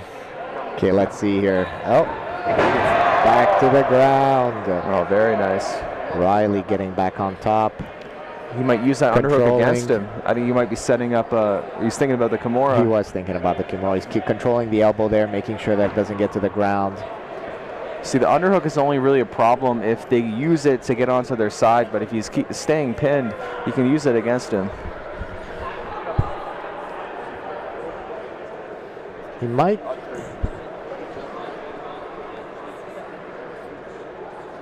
Darce. Oh, he's stepping over. Maybe he might surprise us. I mean, he had that underhook, but he just took too long to use it, and then he got countered. You can't hang out with that underhook, so the guy's going to step over.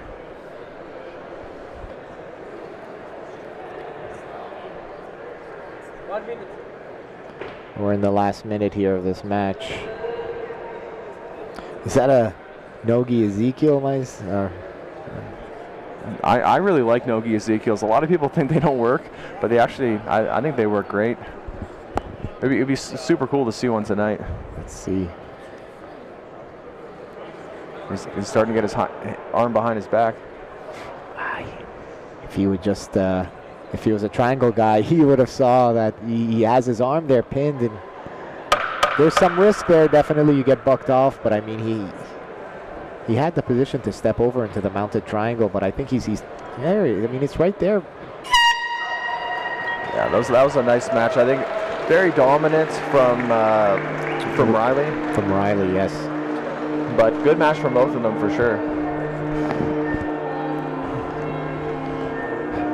Well, it's tough with the bigger guys. Once you're stuck underneath, it could be your fate could be sealed. Because sometimes one small mistake can just get you screwed for the rest of the match. So there's no forgiveness. Exactly with these big guys, the bigger boys. Because the little guys, they can find space and make exactly. I need a little bit of space, but with a big guy, you need a lot of space to be able to move, and it can be hard to find that space. Yeah. And then it's just weight over the weight, the gravity of the situation. It's tough. Just being a bigger guy, you have less flexibility, less dexterity. It's all really working against you in that scenario. Yeah. Good job, Riley.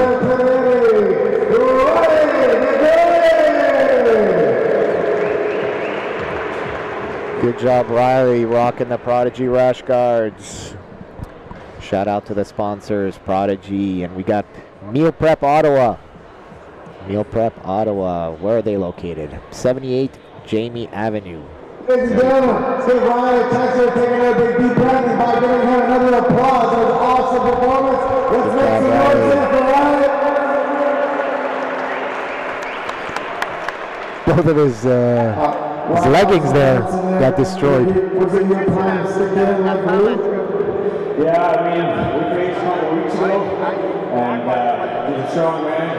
He knows how to roll you when you're all down, so I had to be super cautious. And yeah, just kind of went with the fight went and tried to take advantage of it. positions in the game. I didn't get the finish I wanted, but he's a strong dude, man. Could, you know, hold a lot of people down, so I could hold them down. Are you guys familiar with this guy from the local grappling? Like, does he compete in grappling tournaments? Riley? Yeah. You know, I'm sure, while I haven't potentially seen him, I'm sure that he's been on the scene. If you're accepting a grappling fight at Invincible, I'm almost positive that you're probably doing the normal circuits, doing the Submission Arts United competitions and any local tournaments that you can do. We were grinding in you can't see it. I can see Riley here as well. You're all putting it up there. It's a part of the sport. Awesome. What's next for you? Yeah, you know, I lost my last MMA match back in October of 2023. Good opponent from TriStar. Love to get back in there and show everybody where I've improved. Being a Fight Factory completely changed my whole game, and I'm ready to show the world what I've got. So, yeah, shout out to Fight Factory. Are we going to see on the second and ultimate MMA? We talk to my coaches, talk to my team, see where we're at, and go inside, you know, we'll see you in there. With your 10-minute grappling, keep up the awesome work, Riley. One more time for Riley, ladies and gentlemen. Good job, Riley. And good job, crew at Fight Factory.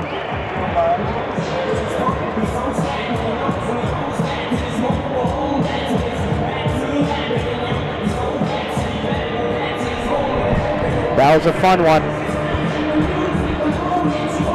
Riley recognizing that you know, he didn't want to lose position on top, mentioning that in his little exit interview where he was very conscious of that. And you know what?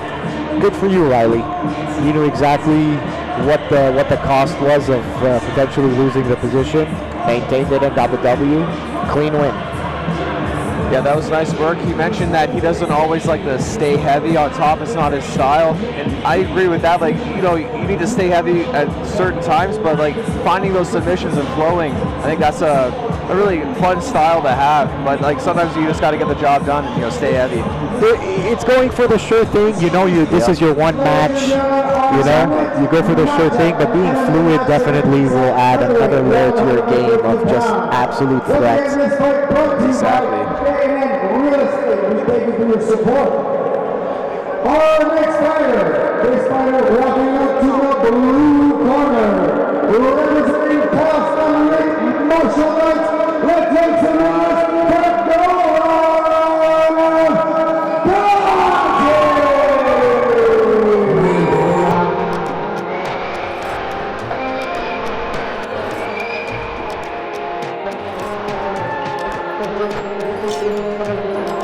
We're back in MMA, Jordan.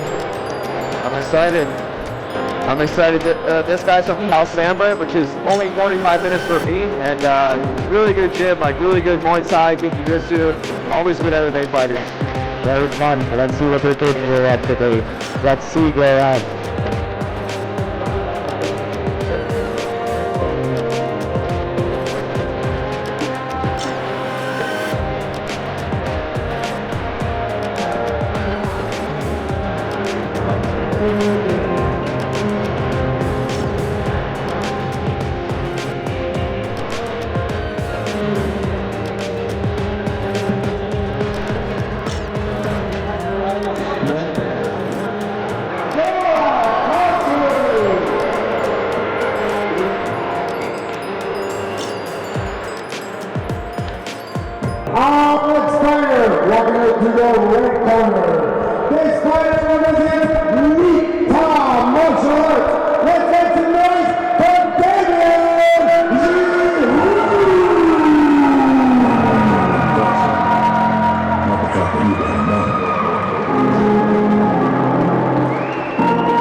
Martial arts, about to make his way out.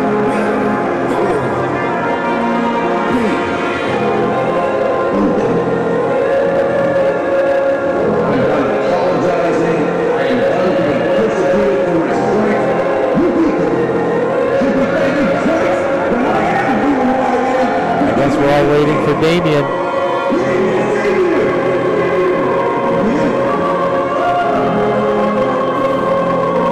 Jordan, Damien's pulling the Michael Jackson. He's taking a while. He's taking a while. Someone's got to tell him, let's go. You're fighting down, bro.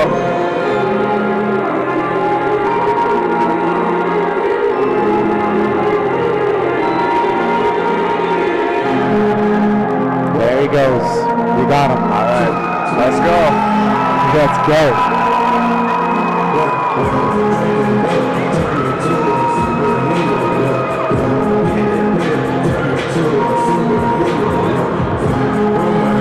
Team is ready.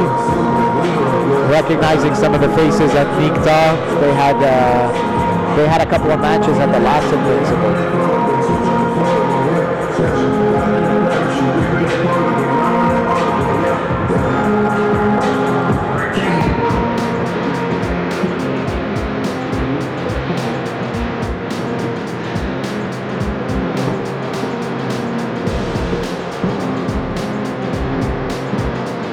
Oh, there's the champ, Abdi Rashid. Oh, yeah. He's our headliner. Oh, nice. And champion. Oh, exciting.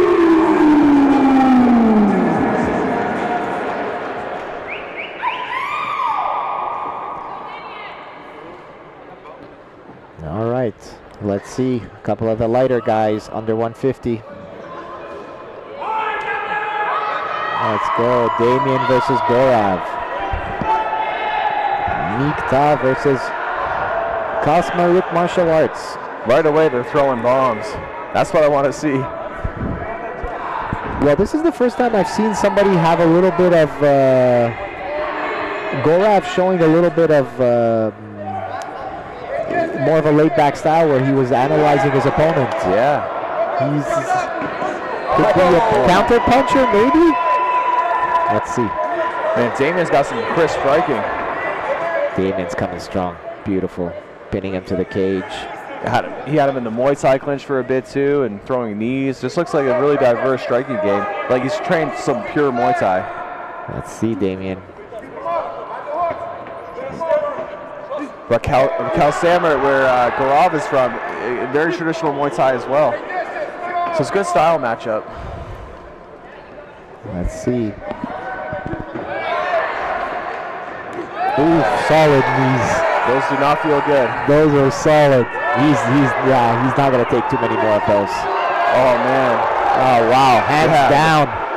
Here we go. Oof, that is a strong high kick. Giroux's feeling really confident right now. Damien is definitely on the offensive. Gorav's gonna need to start throwing if he's gonna push him back. Oh, seat to the face. Oh, big hit. If Gorav just keeps pushing back like that, there's only one way to take. Yeah, dude, you got to take the fight to him. Exactly. You can't just keep backing up. You can't just keep backing up. You're going to be vulnerable. Exactly. This is probably the best bet for Gorav. He's got to get lower though. You know, he's on the body. You're trying to take the legs out. You got to get low. You got to commit to the legs. You got to believe in it as well, Gorav. Like, it's not just a pinning position here. Exactly. If I were Gorav's got to go for it. Exactly. If I were him, I would have used that high crotch. He had it. I would have lifted him up. Ooh, that can't feel good. I bet he felt that one. Yeah, he's feeling it. He's keeping his arm real low. That definitely hurt. Now he's on pure adrenaline right now. Mouth wide open. Man, Damien looks very good. He's taking that front leg apart, dude. Behind that head. The Gorav takes advantage of it. This is his best chance here. That's the problem with kicks sometimes. You know, you end up, the guy catches it and he takes you down off of it. He's going to pick him up. I think Damien should disengage. If I were him, I'd disengage. But it worked out for him though. The man is striking looks so good. This is where it ends. Arm bars there. This is where it ends. I think Gorav is done. Yeah, this has got to be it. 10 seconds though. He's defending himself now. We could go to a second round. Man, I called that a little early. I thought that was going to be it for Gorav, but you know what? I thought so. Good job, dude. Good job. You defended yourself. You didn't want to take the L. That's super admirable. Exactly, because he could have taken the easy way out, Yeah, you know? he definitely could have. Exactly, but he said, no, I'm going to defend myself and live to see a second round, knowing that, man, Damien's going to come at him with everything he has. Yeah, good job, Goraf. Honestly, sorry for losing faith in you there. You proved me wrong. Yeah, totally, because some people would definitely take that out. Absolutely, dude. It looked like it when the arms were extended like that. It was like, all right. Exactly, like, here, have my arm, but, yeah. you know. No, great work by Goraf, like a lot of heart, but man, Damien's striking looks so good. Damien's on fire. All the credit to him. You know, the knees, the kicks, the punches, everything is on point. Man, if that was a pro fight, striking like that, you know, he would look just fine in a pro fight. Like, he looked great. Holy moly, Damien from Nikta, and he's just so assertive. But Goraf seems like he believes in himself. Let's see. Anything can happen. But that those lead kicks are destroying his leg. I could see it all thumpy. Attaboy. Let's see. Well, Damien keeps shelling up and Goraf strikes. That's a great time for Goraf to shoot in for that takedown. Attaboy. So go 1, 2, 3 takedown. 1, 2, 3. Beautiful. Beautiful jab. He's got a strong clinch. That was a nice Goraf throwing his own knees. Goraf's a dangerous fighter as well. I mean, he took a little bit of punishment, but he can dish it out too. This is turning into my favorite fight. This is great. Finding some adversity and now coming up on the top. Let's see, man. He's definitely winning this round. And he's going to the crucifix. It would be wonderful if we could see some action here and then see a third. Man, the crucifix is so underutilized. I think you should get back to that. Just pin both arms and throw some strikes. With Damien turning away, the wrist is back getting taken. There's some arm bars there. And if I'm Goraf, I'm thinking, yes, please turn away. Absolutely. I want you know, I might even loosen up on that crossface. Let him turn. Okay. If he better make sure not to give up that underhook, Goraf. Well, Damien's fishing for that Kimura. I mean, with the gloves on, it's so hard. Very. Man, the roles have reversed. They have reversed, and now we're seeing Damien kind of huffing and puffing. Yeah, that probably took a lot out of him. And Goraf has to make sure he keeps Damien pinned. He doesn't get that angle come out the side.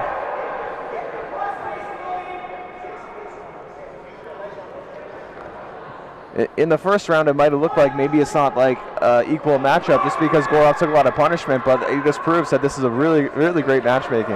Absolutely. Very cool. Very good job from the Invincible matchmaking team. Yeah, Goraf's got to punish him, but he's also has to make sure he doesn't gas out. Exactly. He's got some room there. And I think that's the right thing to do, kind of pressing on his neck, tiring him out, like not letting him breathe. If you can take this round and then you can turn it into like a I don't think he could pull it off from here. I don't think so. I think he's going to gas out his arms trying. I mean, it's possible, but like, it's just a tough one. But he might come out the back door. This is where Goraf should put his knee up. Got to put up, yeah. Exactly. Put something up, stop that angle. There it is. A little bit. 10 seconds though. He's got to be careful. Oh, he took a solid hit there. I'm not sure of the legality of the knee. That could be a DQ, no? This could lead in a DQ because he was coming up. I think Goraf is selling it just a tad, maybe. I mean, it was a clear knee to the head. Yeah, it definitely hit the body first. And I couldn't see great, but it looked like it hit the head. But man, Goraf's such a gamer. His chest? Definitely chest, but he was on the ground. Oh, okay. So no knees when someone is on the ground. No knees. So we'll see. Well, there's 1 second left, so I mean, 1 point. 1 point, that's big. That's the right thing to do. I mean, it sucks for Damien, but like he commit a foul, especially when they hurt somebody. I mean, a point you can't warn people because then they just get a free they get a free foul, right? Yes, You gotta take a absolutely. point. There you go. Absolutely. Well, Gorav certainly, I mean, he gave it there in round number 2, but now he certainly looks exhausted. I mean, I think Yeah. they're both looking exhausted. But We'll see who has more heart. let's see. This is what that comes down to. 100%. Now, tactically, what would be your game plan here, Jordan? If you're Gorav and if you're Damien? If I was Gorav, I'd prioritize getting it to the ground. Because Damien's striking is just so crisp. If I'm Damien, I'm like taking my time, keeping him on the outside of my punches to make sure it stays standing up and does not go to the ground. But if he rushes in, though, he could end up on the ground, so he can't get too overzealous. Yeah, I have to echo a lot of that. I think that if Damien just used some footwork, yes, I think he could really keep Gorav off of him and not go to the ground. So I think it's very doable by Damien to just make sure and use his striking in an efficient way. I think really Gorav has to really believe in his shot, because I don't think he's going to get a lot of them. Exactly. I think when Gorav is ready, and it probably shouldn't be at the top of the round here, but when he's ready, he's got to believe in it. Exactly. You have to factor in, though, that Damien lost the point, so he has to finish, right? Oof. But if he gets too aggressive, he ends up on the ground. Let's see. Here Gorav is gassed. He's not. Oh, he's going to the body. That's a smart move. Tire him out more. Go to the body first. Damien's corner is calling out. You got to finish it. So now Damien knows what's in play. Damien's smelling blood here, folks. Gorav's got to time a shot if he wants to win this. Exactly. You can't just keep watching. You know, you gotta. No. You can't watch. You gotta go eventually.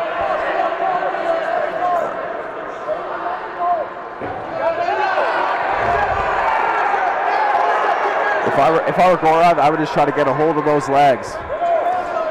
Ouch. Those lead kicks are. Yeah, people don't realize at home how much it hurts to get kicked in the leg. It's brutal. Yeah, it hurts. Those knees to the leg too. Oh my God, do those hurt. The earlier ones in the first round. Exactly. Those are. I mean, we all know from beautiful uppercut. Man, Damien hunting him down. Desperation by yeah. It's like kind of like a matador to the bull there. But it's because he didn't commit to the shot. You got to commit to the shot. You shoot. You take him down. Oh, those knees to the body. Knees, yeah. And they're trading them now. He has such a tight clinch. Oh man, this is nice. It's so like dirty boxing.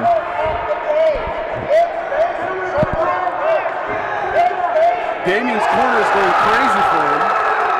He needs a little more sense of urgency. I wish that I'm not hearing. I don't know if it's where we are, but I wish that Gorav's corner was also kind of telling him, hey.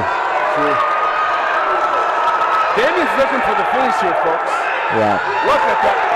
He's getting more and more confident here. Referee's getting closer. He's looking at Gorav.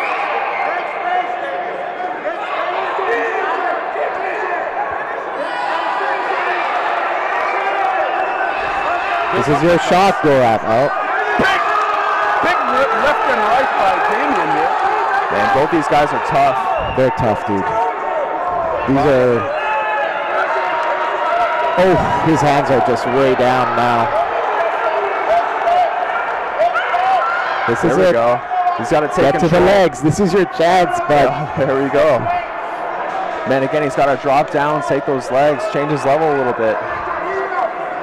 It's hard with that overhook, but you can always go high crotch. You got to have that energy for that. Yeah, that's exactly right. There's only so much time left in the round. You got to use he's whatever there. you got. He's on it. Yep.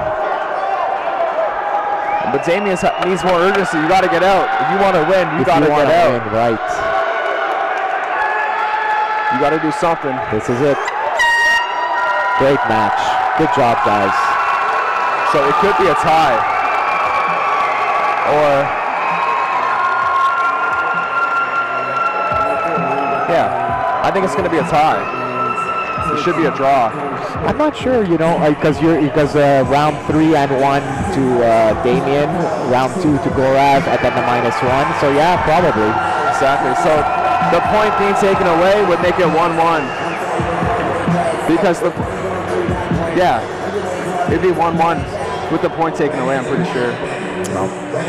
We'll see. We'll math the math a little later. Exactly. Let's let them do the math. But beauty, like Damien is a seasoned striker. Oh man, go He's not helping him. He's not liking the knee. Yeah. He's like, hey, leave me alone, dude. Yeah. That's fair. Heat of the moment. Exactly. I mean, if I were Gorav, I would kind of, embrace. I think he just had a hard, tough fight. I know it's annoying the guy need you, but like, he just had a battle, a war with this guy, man, yeah. and it's over now.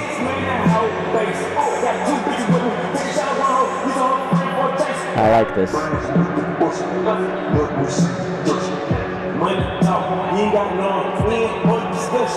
I'm curious what he's saying. I'm so curious, Jordan. Yeah, I wish it was mic'd up. Absolutely. Fuller, the announcer, stretched out his mic and captured that audio. I mean, I hope he asks him the question.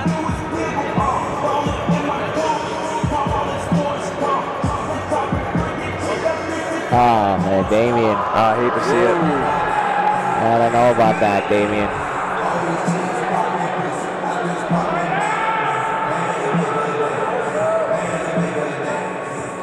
This is a tough one, because...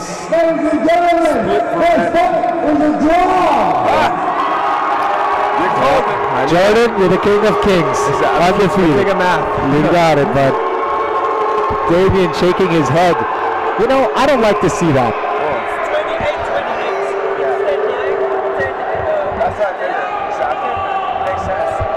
28, 28. I'm gonna wait a quick second here, see how this plays out.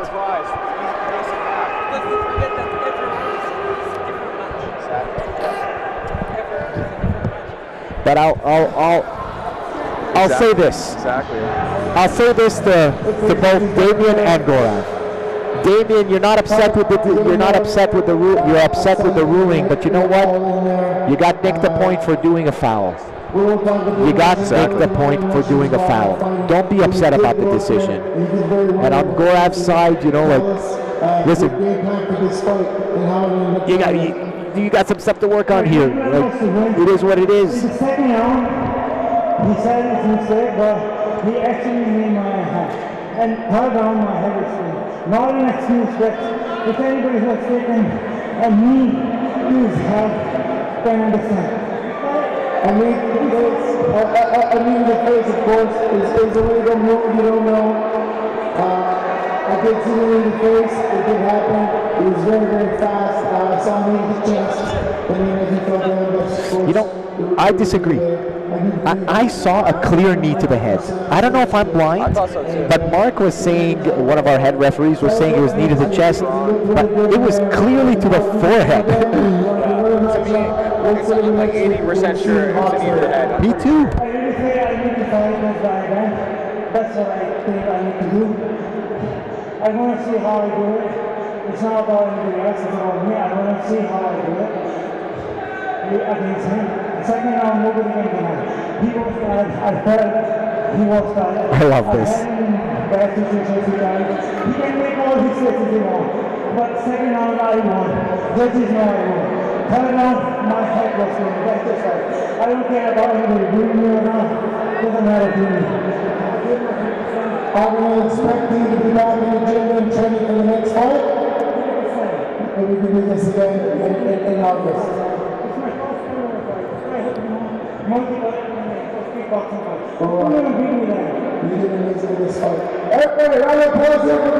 Good job, Gorav. You put on a good fight. You don't deserve the booze. Wow. If you're booing, you're wrong. That's the only way to say it. This guy is in the cage. He's giving his best. Should never be booed.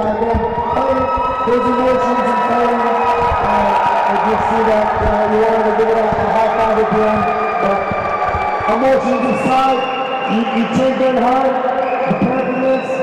How do you feel with the performance in the ring?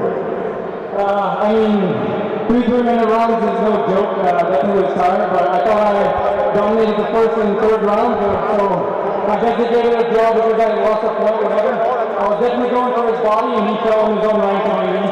But if I was actually going for the head, he would have been able to make that third round. So Can I ask you, if there was something that gets going to help for you in the fight, it's the knees. Knees. Who taught you the knees? I mean, we have great workout there at Utah. Also, we're training on the little bit of watching what that I train out too.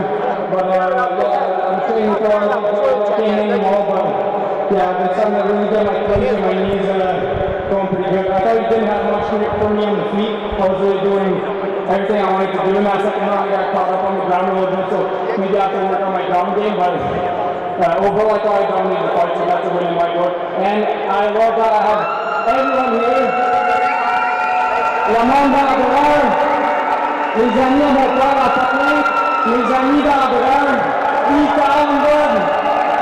Let's go, it's fun, man. J'adore tout, j'adore my gym, I love my gym, my people, this is amazing. I can't ask for anything much better than this. This is the lifetime. Are we going to see you in Hawksbury? What's next for you? Do you want to do this fight again? Or do you want to move on to something else? I love striking. I think I have another striking match lined up for a Bushido event in Kenville. I don't have an opponent yet, but my name is in there, so July 5th. And I'll definitely keep fighting. I love this game. And yeah, thank you for coming out. Keep on training, Damien. We'll tell you all the support. Oh, good job, Damien. Good job, Boraz.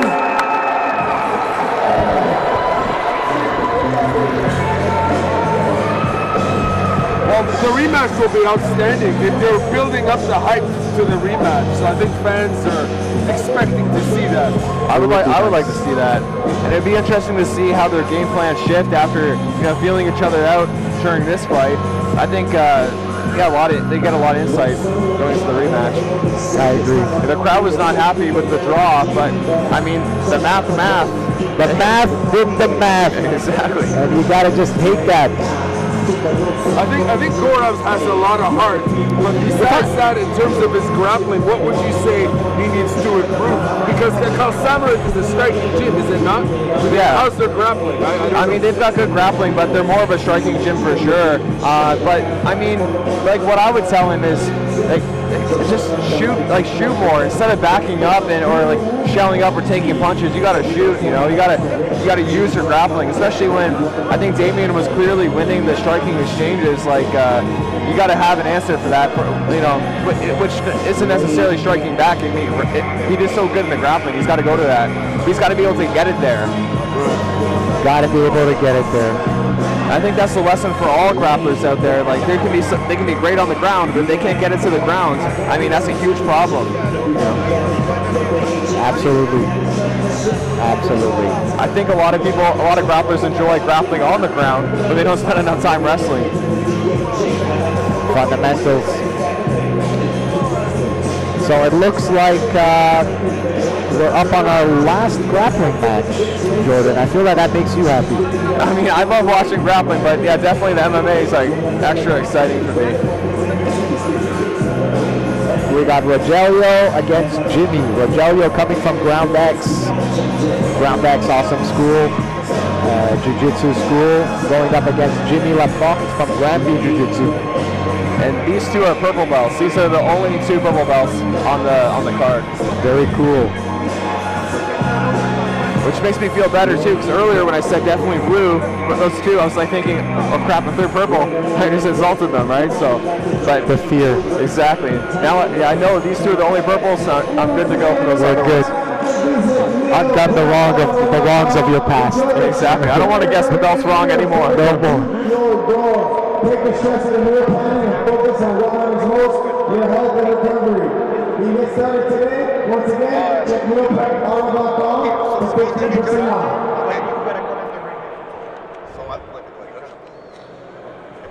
No, you're just going to take it. Our next matchup, our Jiu-Jitsu matchup in the 175-pound middleweight division. The perfect weight Our class. first fighter, walking into the blue corner. Yes, that mix of power, yet still having a lot of speed. Jiu-Jitsu. Let's make some noise for Jimmy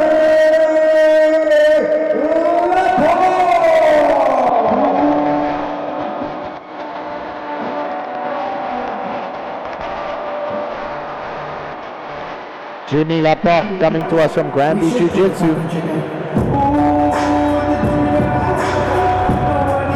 He looks a little bit like Chewy, like another YouTuber, Chewy. I don't know if you know who that is. Looks like a smaller version of Chewy. From Jiu-Jitsu from out in Kentucky. That's amazing. That's amazing. One of our guys at Carlson Gracie. Well, he was an instructor for a little time. Brandon Reed. Oh yeah. He's under. That's his home school. Yeah, Brandon's a really good wrestler. He represents Jiu-Jitsu. Yeah, we got to tell him he's a Canadian Chewy. Yeah, the Canadian version. It's a little smaller.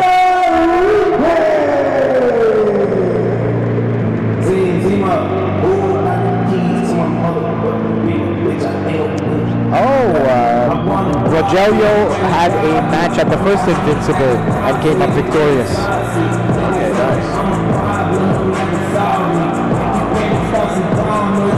Looks like his ankle is taped up. Maybe he has an ankle injury. Might be a good idea to attack the ankle. You know, in those scenarios, I'd tape both. Yeah. Don't give it away. Exactly. Tape up both. Yeah, you might as well. Might as well. What's the difference? Exactly. Keep them guessing.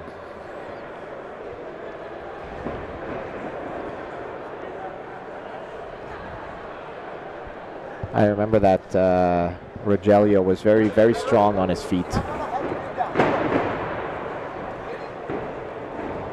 Beautiful.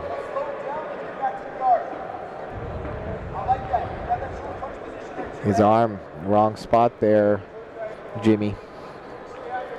You're not stopping the leg.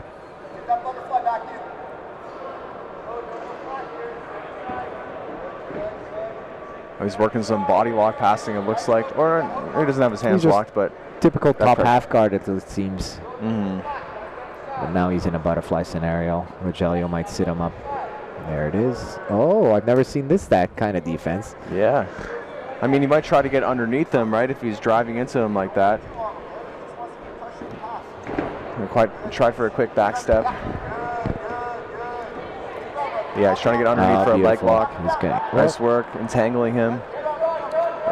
He's got that butterfly Ashy, but back down. Nope, he let it go. I'm surprised he let go of that. That was weird. I really thought he was just going to take it home. Just go for it.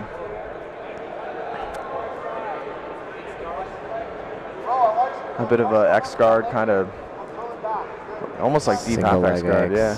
Even I think he's into the single leg. Yeah, if I were Rogelio, I'd stand up. I'd fight the feet and stand up, so you can, more mobility on with your foot. You can backstep. You see now he's standing.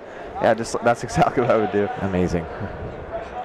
But sometimes there's just this hesitancy, especially like, not that purple belt's a lower belt, but like, like sometimes there's some hesitancy to go for what you should be doing when you're doing well, like where you are. Like nothing's really happening though. Like again, same thing. Like stand up, control the feet, back step. When you're on your knees, you have so little mobility. Like your weight is on your knee. And this could be the outcome. Exactly. Laporte might open the door for a submission here. Whoop.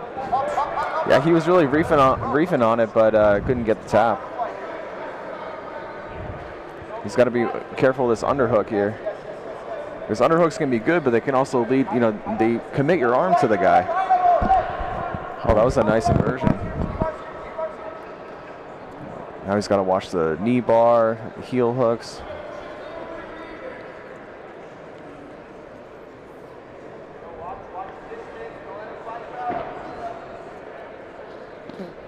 He needs to get on his other hip. Well, Rogelio might. Rogelio working hard. He's grimacing. He's working hard here. This might be it. Yeah, I think this could be it. Yeah, he's getting ready to tap. Oh, what was that? And that took me by surprise. I thought he was tapping. That hand was way up there. Yeah. That was like the people's tap. I don't know if Rogelio knew. Yeah, he did it. If he knew, he would have, just put that extra effort in.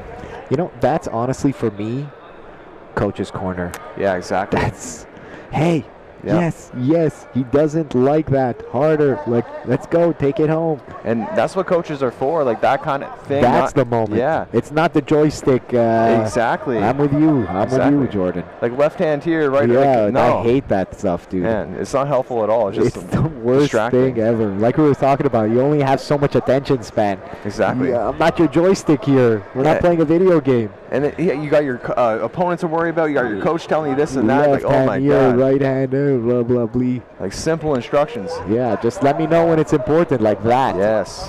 Like encouragement and letting them know the time. Absolutely. Or general direction, but not like a joystick, like you said. Yeah.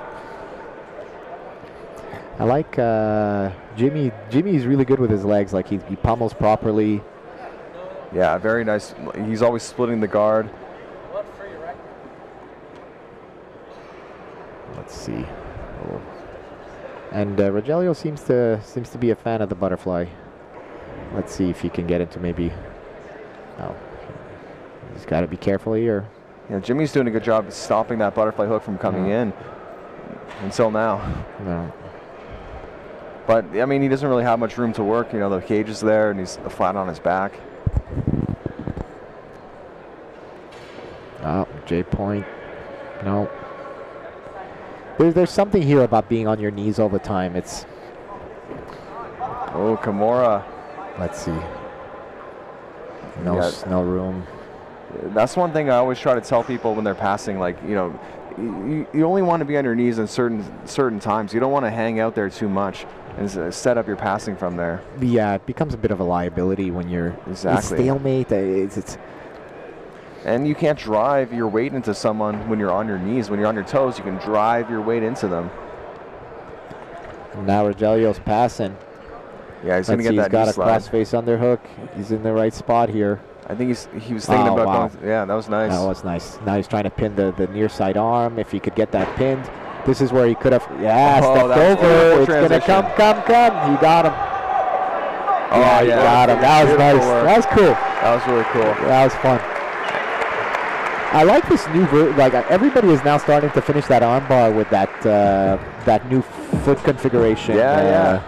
Exactly. I mean, I think a lot of times those configurations are better, but like the traditional old school way, pinch your knees and all that stuff. But I actually think that's worse control than something like that. Yeah. Like that kind of thing really entangles somebody. Yes. That was a fun match, and our last grappling match. That was a good one to end it. Absolutely. Good job. Good job, Ground X crew. Good job, Granby Jiu-Jitsu. And we've seen some nice arm bars tonight. It's good to see. I love a good arm bar. It's coming back. Exactly. That's what Jiu-Jitsu's all about, like originally triangles, arm bars, It's cool to see. I like seeing leg locks, but there's just something about that traditional, I don't know, the old school submissions, I guess. Dude, I'm with you. Yeah. I'm with you. Well, Rogelio's feeling the moment. We're seeing way more sportsmanship like in this match than the previous match, that's for sure. That's what I like to see, 100%. I mean, another one of the competitors mentioned how respect is so important, and I 100% agree with him. You give someone the opportunity to beat you, I mean, what you give in exchange is respect, Absolutely. You gave them that opportunity. Absolutely. Absolutely, that's so well said. Oh, Rogelio shouting out Ground X.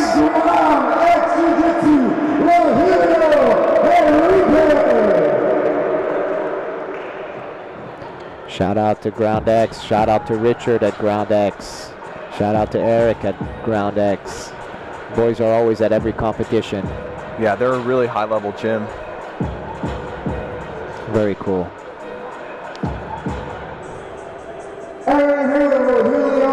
Let's hear from the winner.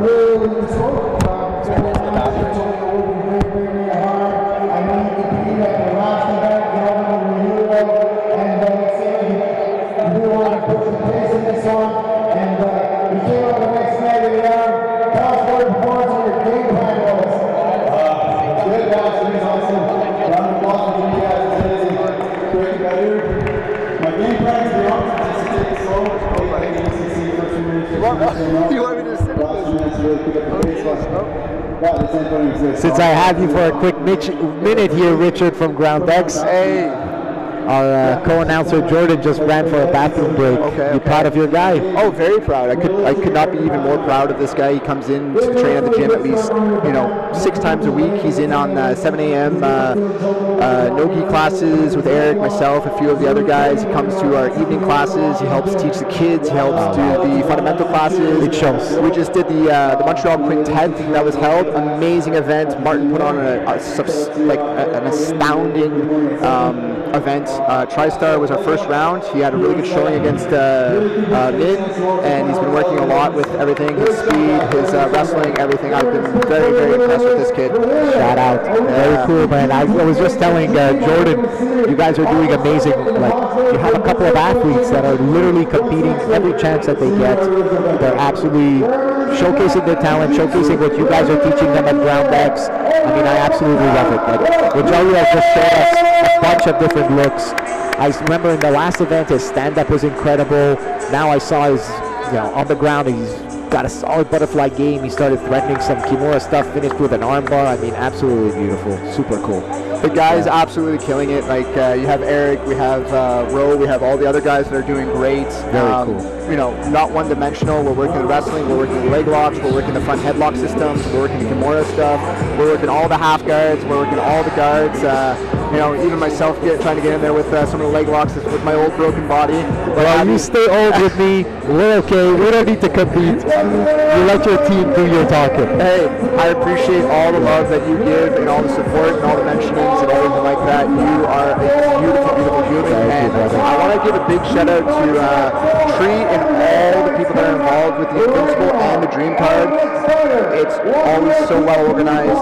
Great announcers, great refs, great people. Everything from top to bottom is amazing. We love supporting this and we love being here. So thank you very much for having us. Every event will get better and better. Congratulations to you, Richard, at Ground X, and congratulations to your team. We'll see you soon, homie. Yes, sir. Yes, sir. Take care, brother. So we're looking into our last matches. Now we're going into our last matches, and they're all MMA matches. Yeah, are you excited? I'm excited. MMA, here we go. Who we got coming out here? Justin Miles. Is this Justin? Yeah, that's Justin. Justin Miles. Let's see.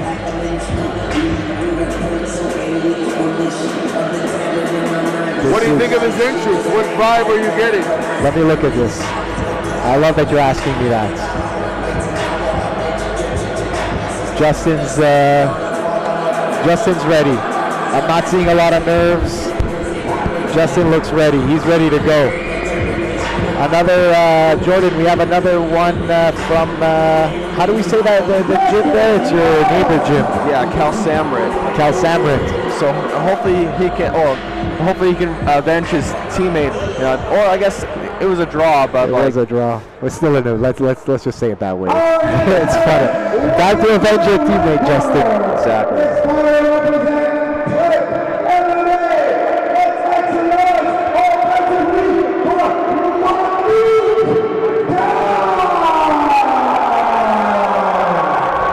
Marique from Click. Let's see.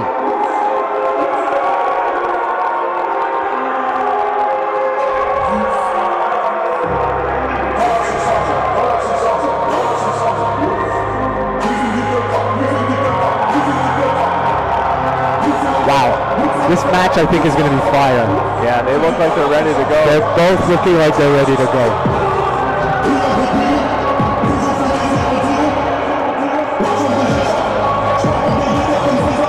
Anthony in his corner. Anthony was our first match of the night. Yeah, they've got momentum on their side.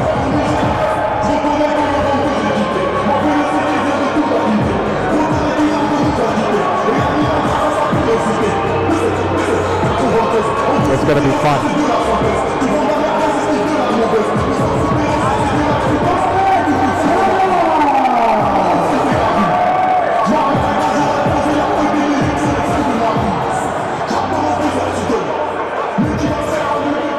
I'm betting this is not going to go past round number 1. Okay. I think you're right. Let's see. This is going to be good. Let's see. The lack of eye contact. I like it. Is that nerves? Is that what It's is just that? it's just a style, you know. That's what John Some Jones people used to play, do. yeah. Some people play poker with their sunglasses on.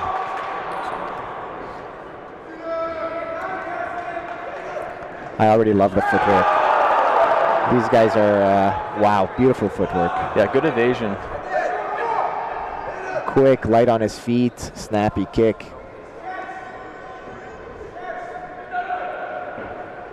I like what I'm seeing from Marik? Yes, from Marik. Yeah, he's got really good evasion, like a really evasive style. Sometimes, like for fighters like that, they can kind of get too caught up with that and end up not being like super, like I don't know, I guess actually landing, but he's landing really well, and he looks like a good striker. Yeah, I can see that you getting lost in those evasion. Yeah, exactly. Kind of, some of them make it look like they're kind of doing something, but they're really just evading the whole time. You gotta have the right offense with that. Exactly. Like you can't just evade; you got to hit too. Yes. Coming out of any kind of defensive evasion, you always have to come back with some sort of offense. Exactly. That was a hard kick, more of like a slap, but those don't feel good at all either. Ooh, beautiful knee. It's close to a low. Oh yeah. I mean that's the risk you take when you kind of just throw like a knee as your first strike. It's hard to really target it because you're kind of doing it from far away. Nice little cross there.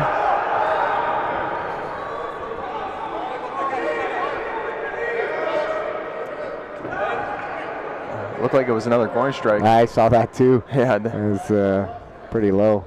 And then grabbing the fence, but I mean, like that kind of stuff does happen. Yeah.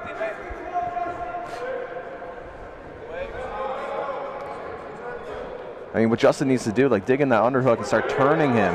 Like, underhooks help you turn your opponents, and like it's there for him. You can't just stay with your back up against the cage. Yeah, exactly. Oh, that almost landed.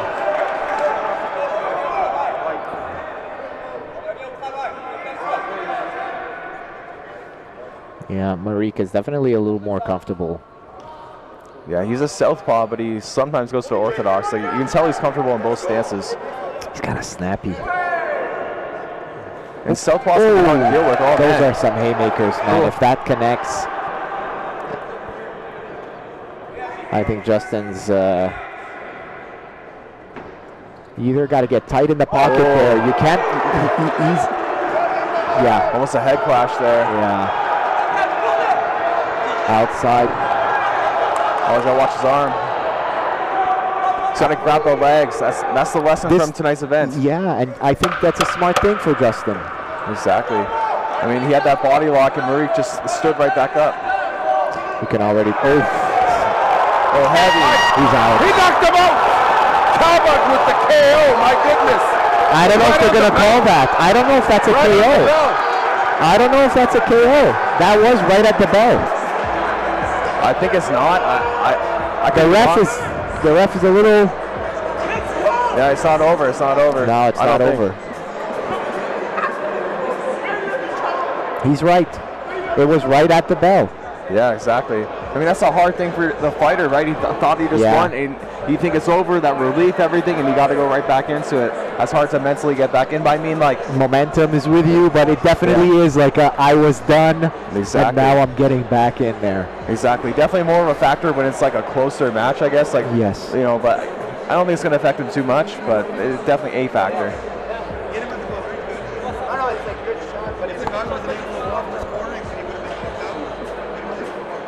That's what I thought. That was Adrian's decision. No, I saw that. I mean, it's got to be kind of nerve-wracking for Justin going back in there after getting hit with that shot. Let's see. Maybe the ref might call it. Yeah, that's not a good sign. Yeah, it's over. Or is it not? Fight's over. Fight's over. Yeah. He's calling it. That's what I figured, but Justin wasn't getting up. I mean, you know what? If you took a hard shot and it rings your bell, it's the right thing. Yeah. It's the right thing. Excellent call by the ref. I mean, we want these fighters to compete, but we don't want them to have long-term injuries, Absolutely. And, he clearly got rocked with that Kaba KO. That was it was beautiful, actually. Beautiful. That first KO of the night. Yeah, I've been waiting all night. You know, it's like a bittersweet because I don't we don't want to root for that. Exactly. Like, it's entertaining, but I also don't I don't want people's brains to get hurt, and I feel bad. And very true. Yes. Yeah, it's such a it's a tough one. Yeah. It's exciting. Great effort by Justin Miles, obviously. Yeah, he still looked good. See him again, you know. Yeah, for sure. Yeah, Malik. So we still haven't technically had our first knockout. Yeah, that's true. I mean, because he didn't answer the stool. Yep. So I feel, that was like I guess a forfeit. It's a TKO. Yeah. Oh, the boys at Click are living it up.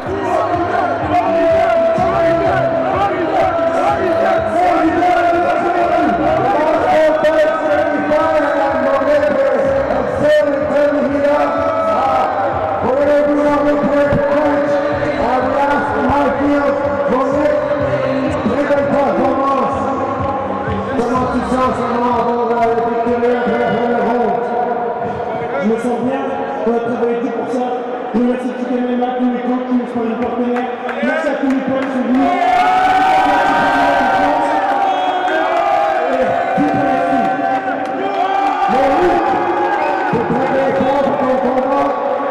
Parle-moi un peu de ton cap et d'entraînement. Est-ce que tu as fait du box? Comment tu t'es préparé pour ce combat?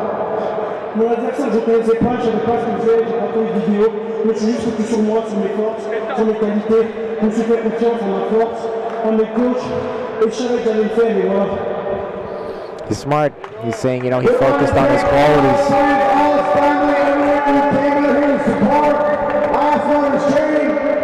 You worked very, very hard for this fight. Let's ask him what's next. Monique, c'est quoi pour toi après ceci? Tu vas faire un combat avant le 2 août ou est-ce qu'il y a quelque chose pour toi que tu veux faire? Pour l'instant, j'ai rien prévu, je vais encore améliorer ma lutte. Et puis je suis prêt à prendre n'importe qui, n'importe quand. N'importe qui, n'importe quand. Monique, d'abord, everybody say anywhere. Anywhere, let's go! This guy's got a huge fan club right behind us. There's like 40 people going crazy for him. I mean, at the end of the day, they're a huge team, and they brought out a lot of fighters tonight, so they did really well. It's great to see that level of enthusiasm. It's great to see. It's team, man, and you need a strong team if you're going to get to this level and if you're going to develop your game. You can't do this alone. It's tough being an out-of-town fighter, right? For those Cal Sandra guys, they're coming like 3 hours away, so there's probably not a lot of people cheering for them. Right. You saw that in one of the fights, right? Everyone's booing against him, right. And no one's cheering for him just because he's an out-of-town fighter. Yeah, you're not in your hometown here. It's not Kansas. All right, we're down to our last 3 fights of the night. All MMA fights.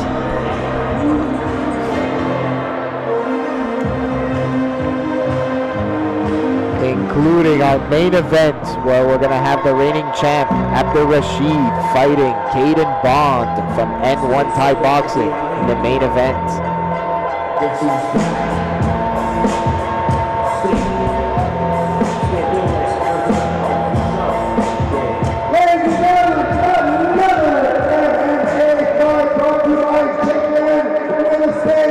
We'll be taking your support. Check out JNRSA.ca.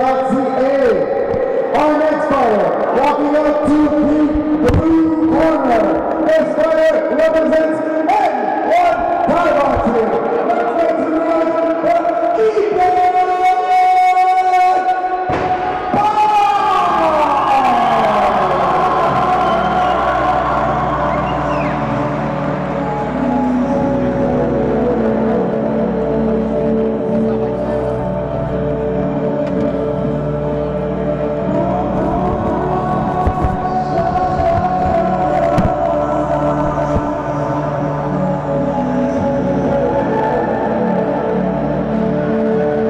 Under 160, Ethan Bond from N1 Thai Boxing.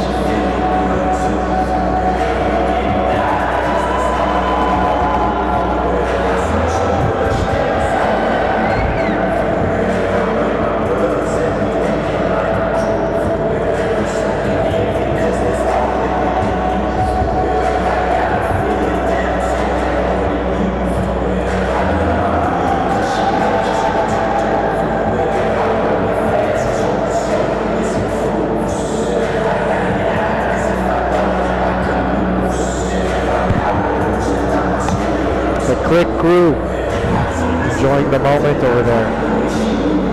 Is their night done? Yes, it is.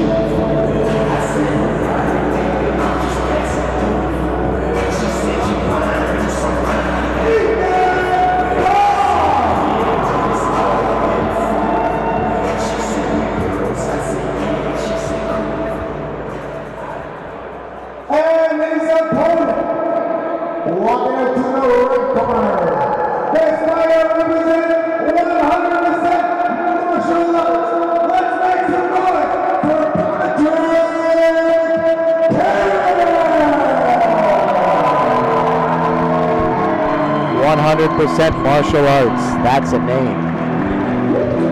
Yeah. I'm sure they're better than 99% martial arts. That was an awful joke. Jordan, that was fucking hilarious. I'm a dad. You are? That's amazing. Yeah, I really wonder why they have to wear rash guards for MMA fights. I don't really understand that. It is beyond confusing, if I'm going to be really honest. Yeah, it makes no sense. Let's see those nips. But then again, when it comes to any association and rules and this and that, there's some silliness in every sport that makes everybody scratch their head. This is probably just one of some weird reason. Yeah, I mean, like, maybe it makes it feel more like amateur. Like, that's the only thing I can think of. Like, it does look more amateur, but, like, what does that even matter, you know? I have no idea. Yeah. And I think we were told at the beginning of the broadcast that the pancration matches could be bare chest. Yeah, exactly. How does that make any sense? It made no sense. Well, the government makes its choices. And, yeah, it's some silly stuff there. All right, let's see here. Let's see Patrick. Let's see Ethan. Ethan coming again from N1 Thai boxing, and Patrick from 100% martial arts.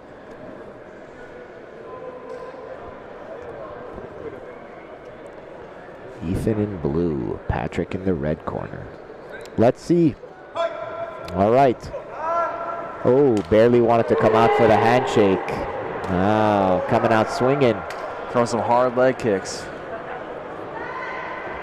Ethan didn't want to have anything to do with that handshake. No, he landed that head kick. He's come to fight. He's got a bit of a karate style, almost like bouncing in and out. Well, he's definitely making him feel those kicks because he's starting to already turn away from them. Yeah, and that's how you deal with that kind of evasive in and out style, like punish the legs. Look at that. Oh, he landed that kick again. Oh, these guys want to go.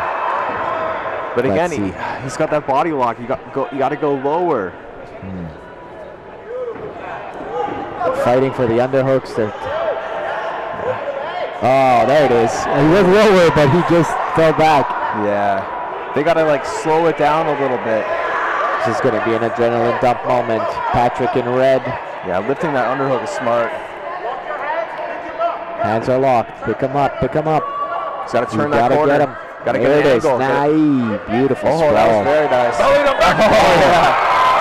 That was nice. This is probably where the adrenaline jump starts to happen. I feel like he has an advantage on the ground. I know it's only been a short period of time, but it seems that way as well. But look at now. Look what's happening. Well, Ethan is not throwing in the hooks quickly. I mean, he could be just in the moment, but I do feel that Patrick definitely was quicker in the jiu-jitsu. Yeah, I think so too. It's going to be hard for him to get this angle back. He's got to get his arm to the inside or to the other leg. Oh, he's got to just get up here. Yeah. He's got to get up fast. And that's the answer a lot of times, just stand up. Just the good old Craig Jones. Exactly. Just stand up. Derek Lewis too. Oh, Derek Lewis, yes. And those shots are heavy. Even the corner is calling up, up, up. Exactly, disengage.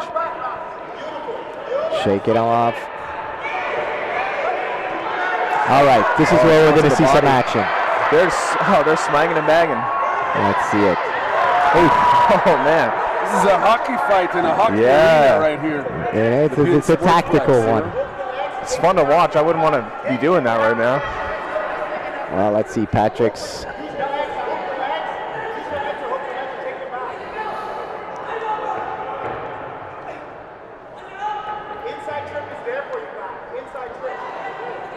Nice knee by Patrick. Nice knee by Patrick. He should keep going to those. Those are hard on the knee. Exactly.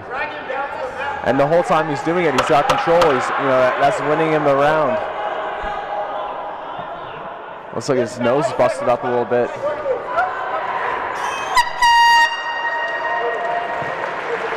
Let's see. This is a What a round. This is a fight. This is a fight. This is a fight.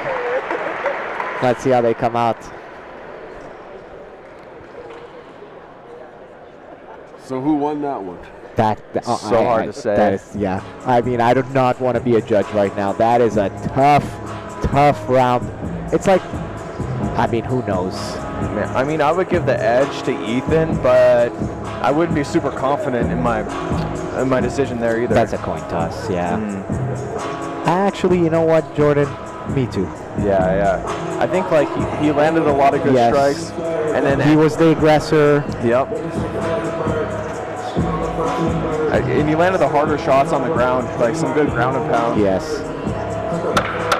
But I mean, Patrick looks like he had his moments too. Like he looked freaking good too.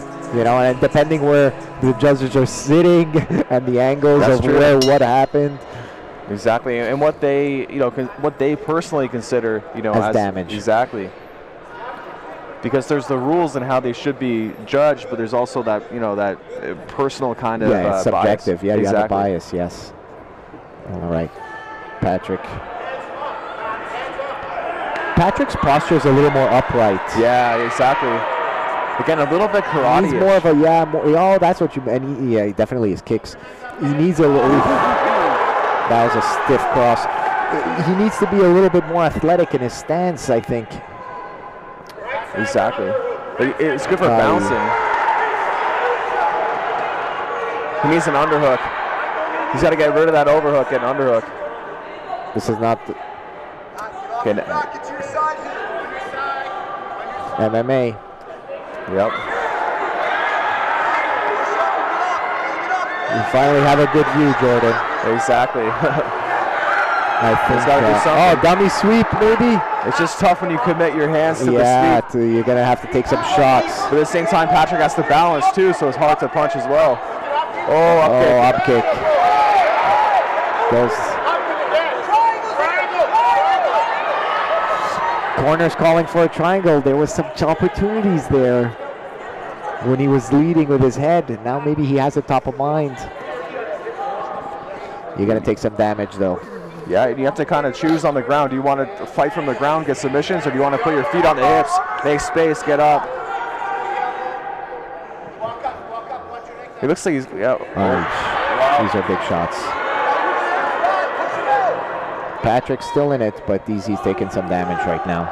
Exactly. He has to commit to a strategy here, like you're saying. It's, are you creating space and getting up, but you're pushed up against the fence? Exactly. You have to do something to improve. Now's your chance. This is it. You can't be tired here, Patrick. Oh, that landed. That's the indecisiveness of not getting up, exactly, you know, and believing in it. You gave us. We had time to talk about it. 100%. I think it might be over now. We're getting close here. He's taking a lot of damage. He's got to intelligently defend himself. Now he's using his legs. Up. This better. Oh, it's beautiful. Ethan doing everything right now. Exactly. He's got to turn the corner. Yeah, grab both legs. If you can lock hands, sit even through better. Something. Turn. It keeps that angle. You got to get that angle. This is your crucifix moment. Exactly. I want to see it. You want it. It's so powerful in MMA. Yeah, I mean, he's got the leg. He just has to roll over the top. Exactly. Oh man, he's got to do more.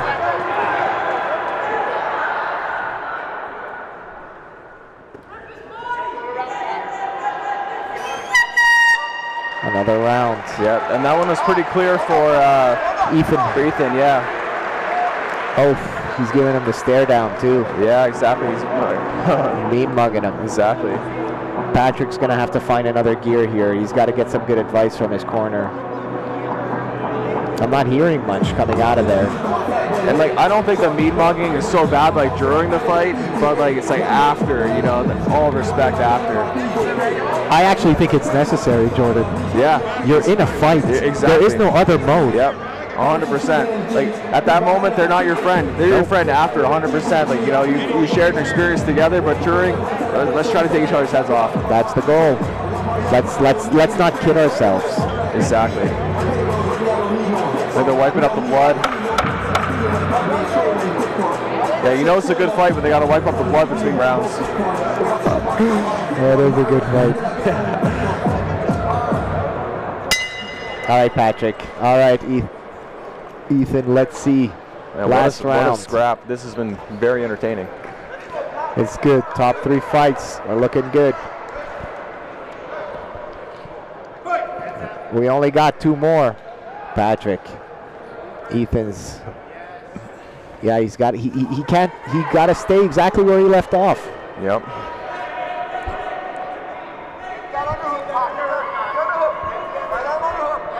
I think taking him down and ground and pound is like the safer bet, but I think that like he also has the potential for like a knockout, like a highlight reel knockout potentially.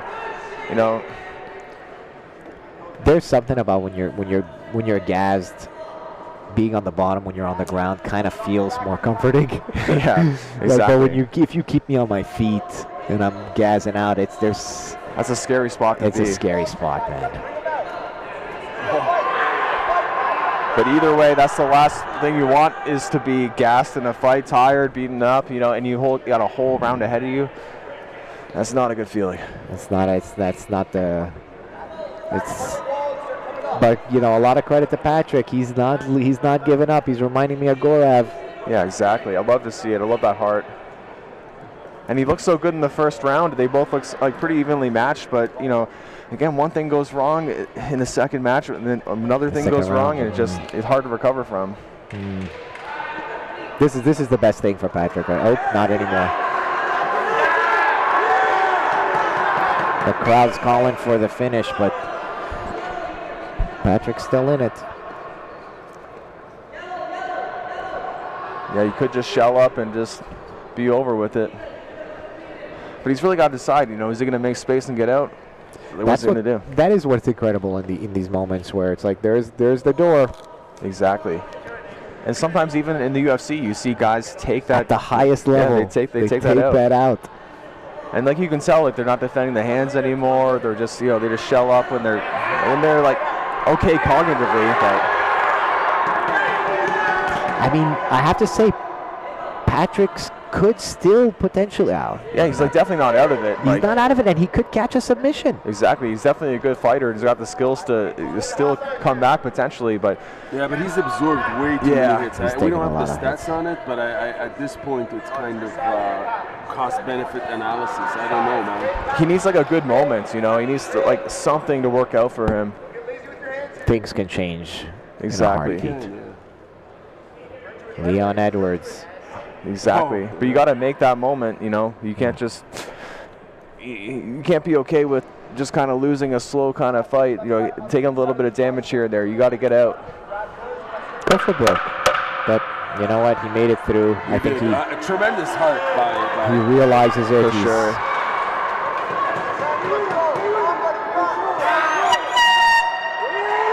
Great fight, guys.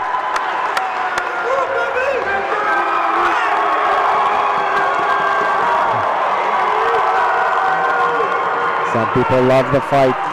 Ethan loves the fight. Yeah. He's a warrior.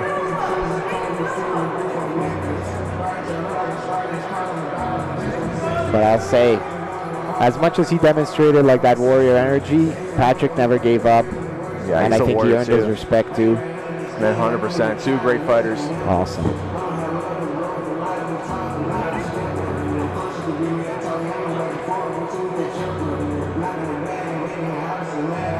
Hopefully he's not concussed. Yeah, I hope not. Yeah, that's always my my worst fear is someone actually getting hurt after a fight. You know, ideally, like you want to see a fun fight, but you don't want to see someone actually get hurt, whether it be like a broken bone or concussion or anything like that. Well, I mean, that's why, you know, we have the refs. We have governing bodies, they make sure, you know, they cover these bases. Well, one thing's for sure, you're going to feel some ringing in your ears tomorrow. That's right.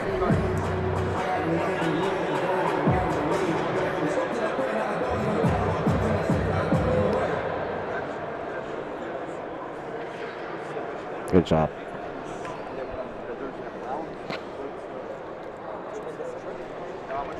Ladies and gentlemen, your winner by unanimous decision, fighting out of the blue corner, representing N1 Thai boxing,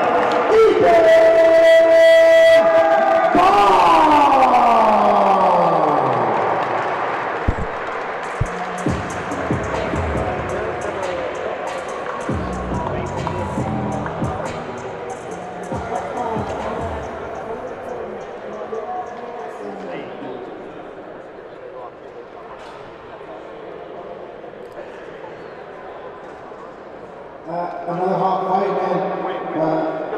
Ethan, you came out, you put a lot of pressure on him, stuck him on the cage, takedowns. It looked like you were really fishing for a submission there at the end. What was your game plan in this fight? Did you want to strike? Did you want to take him down? How'd you feel coming in? My game plan was to mostly go to the body and try to slow him down. That's like grappling. So anyway, heavy ground down and just switch to a finish. That energy meter will really go down when you soften them up with the punches to the body. That was really well done. Looks like you got some battle scars, but they're from like fight camp. Did you get cut in fight camp?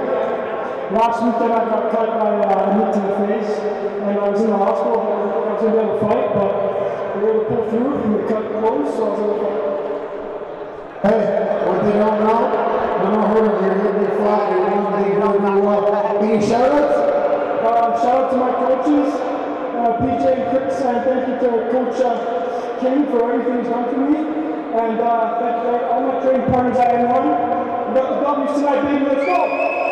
Very cool. If you don't know here, Ethan, I believe you got someone else who's fighting tonight on the card. Your brother's fighting on the card. So if you don't know, I've seen on social, seen on like the Bond Brothers. Oh, it's true. Ethan's brother is in our main event. On Instagram. Bumbles MMA. You guys are both doing well. We're excited for your brother main event tonight. Hey, you won this fight. This is your night. What we're going to see you in the cage next? I'm going to do a tournament in August in boxing. Then I'll be back for MMA. Awesome. We're really excited to see what's next for you. Everybody, let's make some noise for the winner. I didn't realize that. Ethan's brother is Caden. Caden is the main event, going up against Abdurrashid.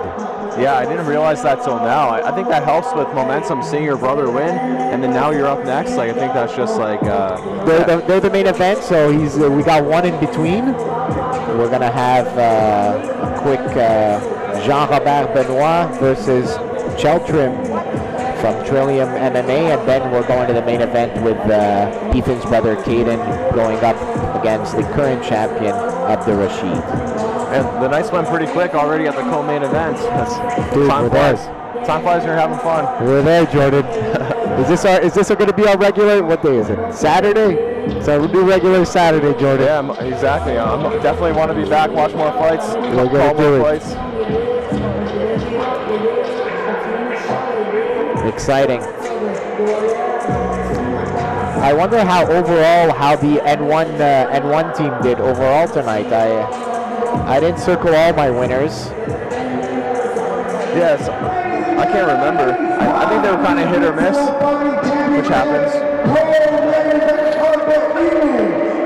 N1's won twice tonight. 2 wins. This tournament takes place in the featherweight division of MMA, 155 pounds. Our first fighter, walking up to the blue corner. This fighter represents Trillium MMA. Let's make some noise for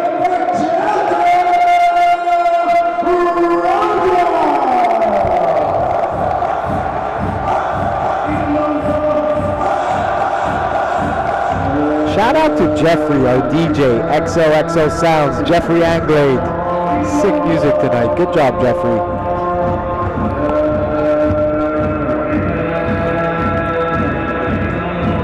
I gotta tell you, Jordan, it's the kind of walkout I'm into, man. What's that? I'm into this kind of walkout. That's very sweet, I think.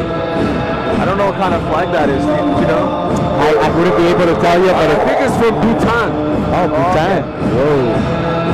I'd imagine that the walkout music is something from that. I like it. I like it. That's pretty sweet. I don't even know where that is, to be honest.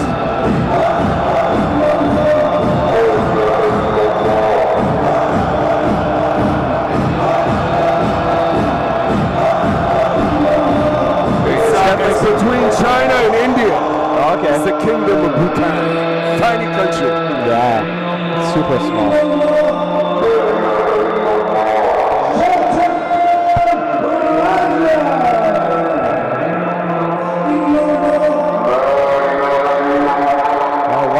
Very religious. Our next fighter, walking up to the red corner. This fighter represents Martial Arts. Let's make some noise for Jean-Robert.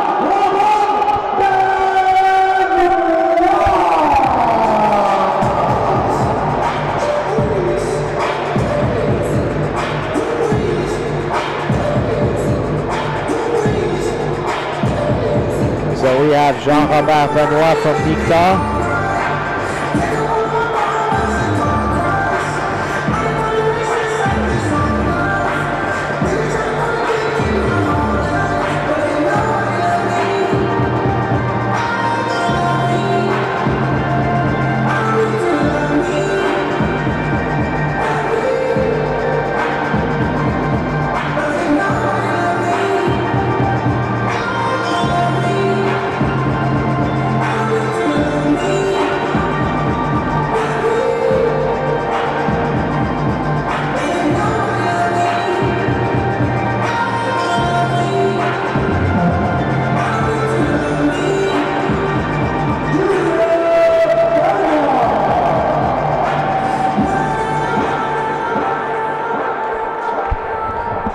Jordan, get ready. Co-main. Exciting. Jean-Robert in the red shorts. Cheltrim in the black.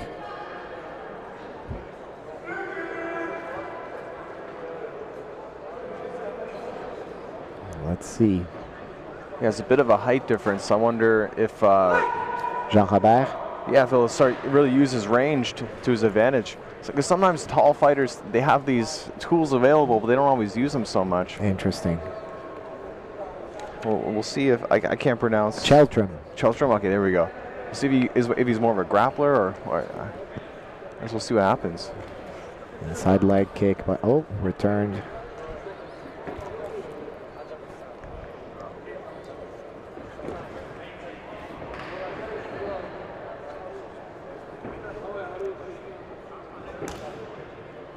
A heavy inside leg kick. Those are sometimes hard to land because if you just miss it by a little bit, you're going to hit them in the nuts. Aye. Nobody wants that. Exactly.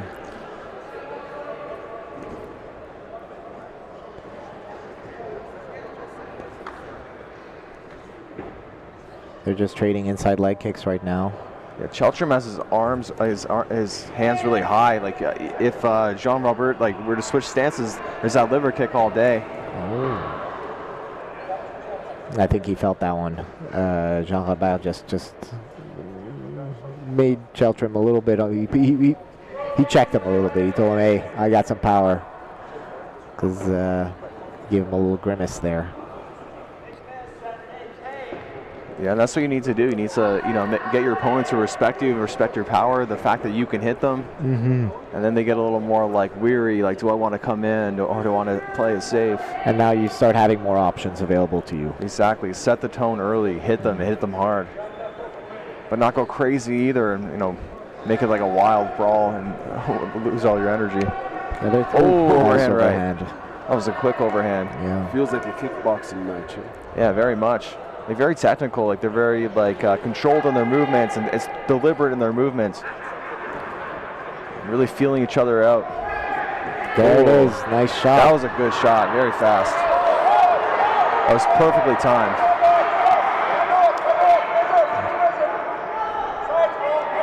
How much of a smart thing is it to get to your knees there? Okay, now he's going for the high. Okay, inside leg trip.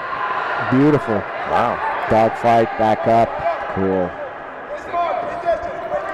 Controlling him with the underhook. See, on these tall fighters, it can be hard to go for upper body takedowns. Like, if I was Cheltram, I would try as much as I can to get low, take the legs out. Yeah, the center of gravity is high on John Roberts, so, and I mean, your center of gravity is already lower, so you have that advantage. Exactly. But you got to get there. When you level change, you just get there quicker. Yeah, exactly. And then when you're up against the cage, it can be hard. They have an underhook and an overhook. They're going to keep you up. You got to find ways to still get low either way.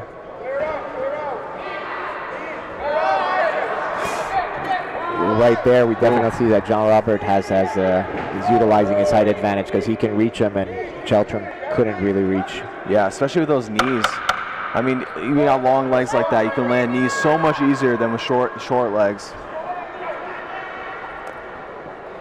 I mean, I'd probably say Cheltram won the round, but it's hard to say. What do you think? I definitely agree. I mean, the takedown for me is they were trading the inside leg kicks, but I mean, he has the takedown, and he controlled him up against the cage there. I'd say I'd have to agree with you. I'm not sure I saw a couple of knees from John Robert, but I mean, not enough to maybe to take the round. Exactly.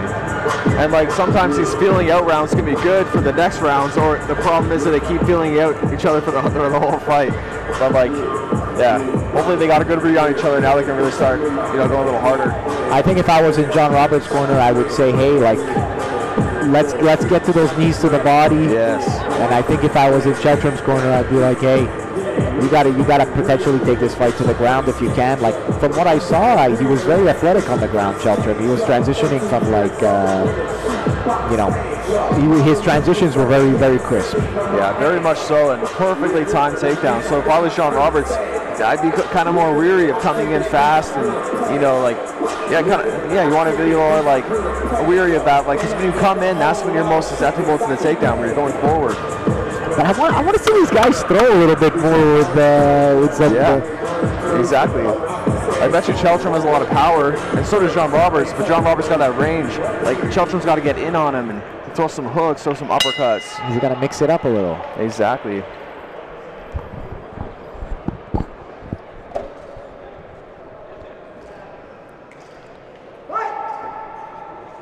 Let's see here. Oh, a little more. A switch of strategies here. I think. Okay, Cheltram's getting back up. I think he committed too much to the guillotine, and this is trouble now. His legs can't get to the ground. He's getting pushed back. He's got to get to the cage so he can maybe build up. Exactly, because the wall can really help you get up. Or it can pin you too, just depends on the angle you're at. He knows, he's looking for it, so he's experienced here. Exactly. He knows what's up. That's exactly what John Roberts should be doing. Beautiful. Oh, he got a little too greedy. That could have been that John Jones finish where you get that guillotine, but he's up against the cage. Exactly. Cheltram with his own takedown now.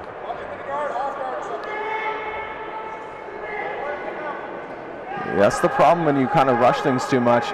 In that situation, he could have leg rided a bit more instead of trying to go right to mounts, where he didn't really have it wasn't really there for him. Mm-hmm.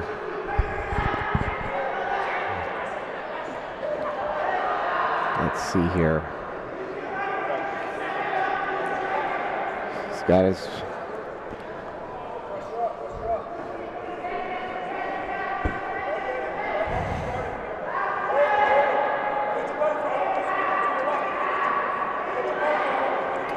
Oh yeah, same thing. I saw that coming. He got a leg ride a little more, like really stay heavy on the legs. Don't let them build base like that.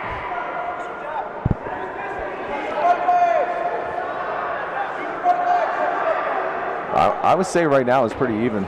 Absolutely. Beautiful. Ooh. Nice timing. That was beautiful. Oh, GSP-ish with the shoot. Yeah, GSP was the man when it came to timing his takedowns. Mm-hmm. Oh, he's working for the triangle. Just got to switch the hips a little bit more.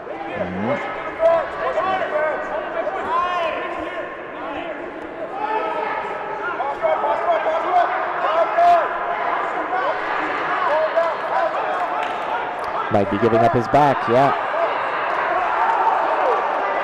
That's one hook. Just stand up. Yeah, can he come out the back door? Oh. He's on top. Yeah. He's got to punish him. Like I think he was probably losing the round. He's got to get some damage going so he can possibly steal that round. It's a tough one to call. He's right. He's in such a great position, right now. yeah. You got to go. And his right hand is right there. He's pinned the other arm, and he wasn't even using his right arm to throw punches. I think it was a wasted opportunity. I think he was happy to have the round end because he's gassed. Yeah, exactly.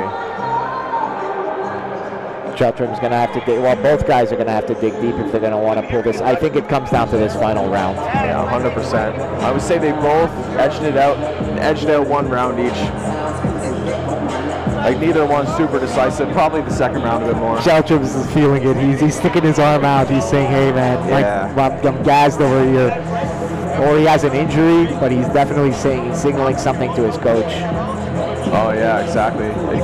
It could be some tendonitis, or maybe it's possibly injured. Because that was his left arm. So I don't know. I was thinking maybe that's why he wasn't throwing when he was in the top position earlier. And it looked like John Roberts had a little bit of a labored time getting to the stool. So, yeah. We'll see now. Comes down to some heart. Fatigue can play such a factor. I mean, that's like a huge part of the battle is the battling fatigue. Yeah, a huge part of the battle is the inner battle. Exactly. You not only do you got to fight your opponent, you got to fight your own body from trying to be like, I don't want to fight anymore. I don't want this. I'm too tired. Yeah. Let's go get some McDonald's. Exactly. No. All right, let's see here. Final round. Thank you. All right, let's see. Nice. Oh, he's going for Cheltram throwing. He wants to win. Maybe disengage here. He's got a pummel for underhooks. He's really got to go get low for the legs, and the underhook and the overhook are what's stopping him.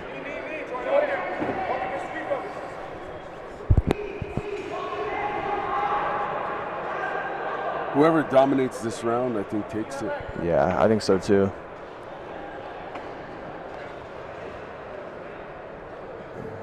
Yeah, Cheltram could go for the single leg on John Roberts' left leg.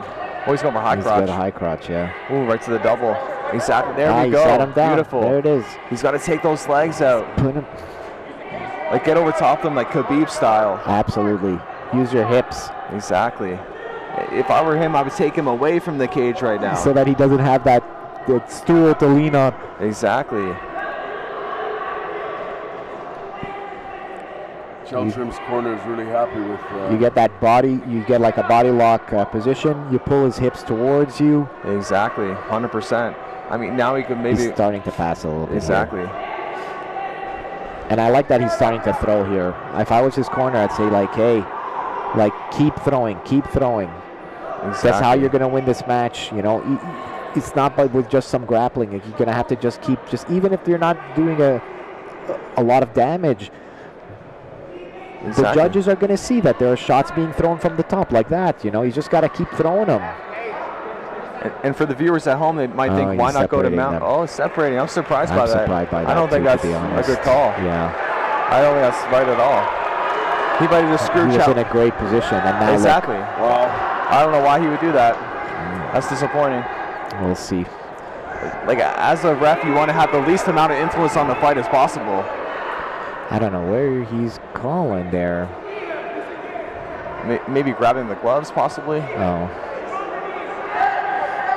No, it's never an easy position to be in. No, it's definitely tough being a ref.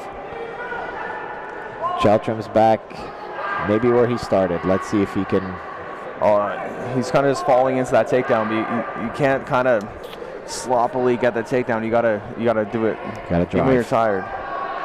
You know, it's funny how much energy they exert for their takedowns. They're going for singles, doubles, high crotch, but there's plenty of opportunities for Sasai, inside trip, you know, even Osoto, and especially when they're tired, but they're not even exploring that at all. It's bizarre. Yeah, 100%.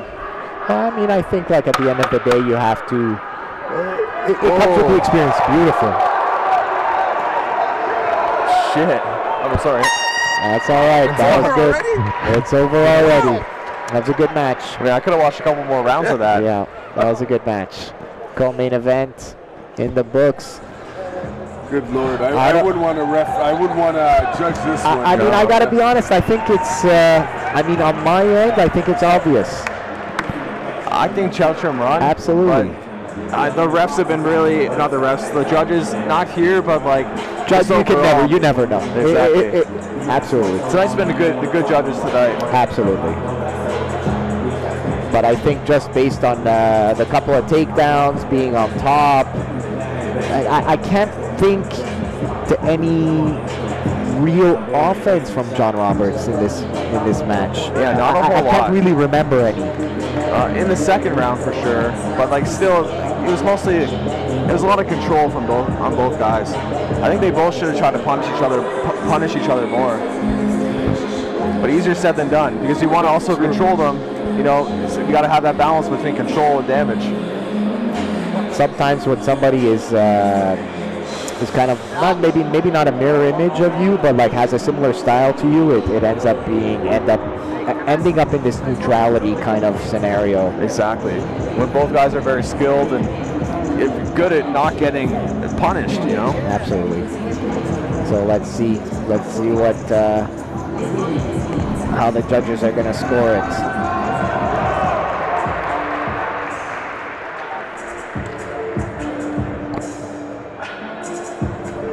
All right, we're up for the official decision here, Jordan. Who's it going to be?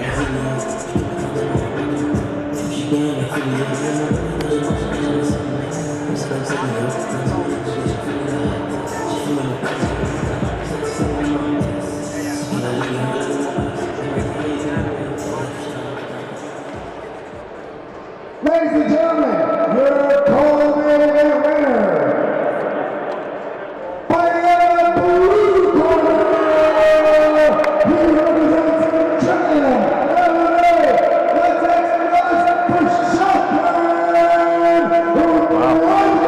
I think it was the right call, but it's not like, you know, John Roberts like doesn't have to hang his head down. Yeah, exactly. Like that was a very close match. Very close.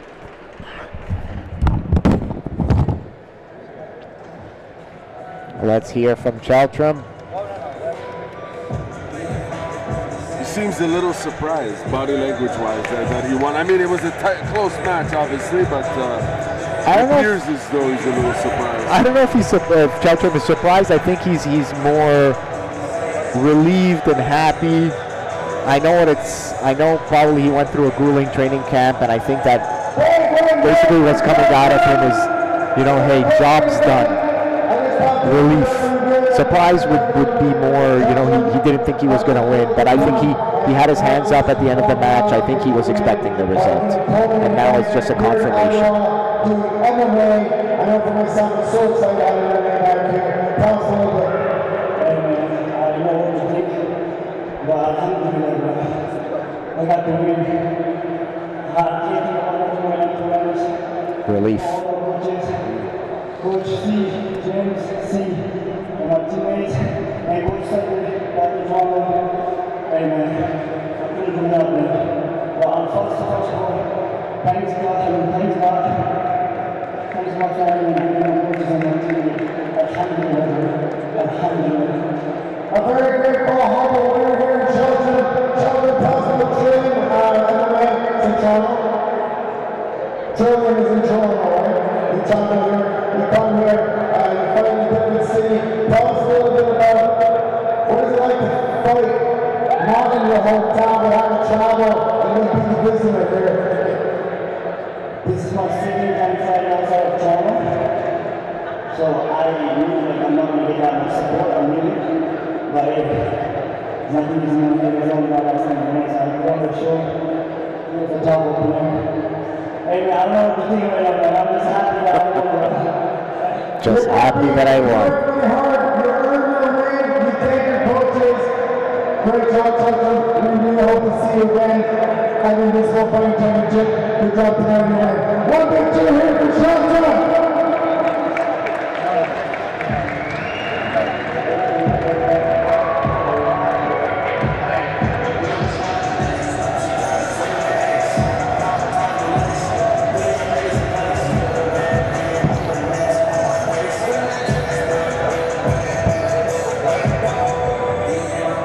Well, that brings us to the main event of the night.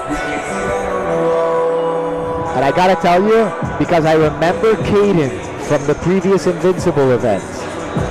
And Caden he's a force, let me tell you. He has an intensity to him. He's a force. Is he more intense than his brother? I think they share that intensity, but I think Caden is bigger. Oh, wow. And now, Rashid also had a really good match, winning last event. I think they even might have won the distance. Invincible Fighting Championship 3, August 2nd. Can't wait to see all of you there. Are you ready for the main event? Let's go. Jordan, I gotta tell you, Caden's fighting style is gonna suit you. Oh yeah? Yeah. I'm excited to watch. It sounds like they're both really good and formidable opponents. Absolutely. So it's gonna be a fun one. A smart decision having them as the main event. That's a good one. We say that now and watch it be like the most boring fight. You never know. We don't want to jinx it, but I would be very, very shocked based on what I saw at the last event. Perfect. This fighter represents F1 Thai boxing. Let's make some noise for Caden!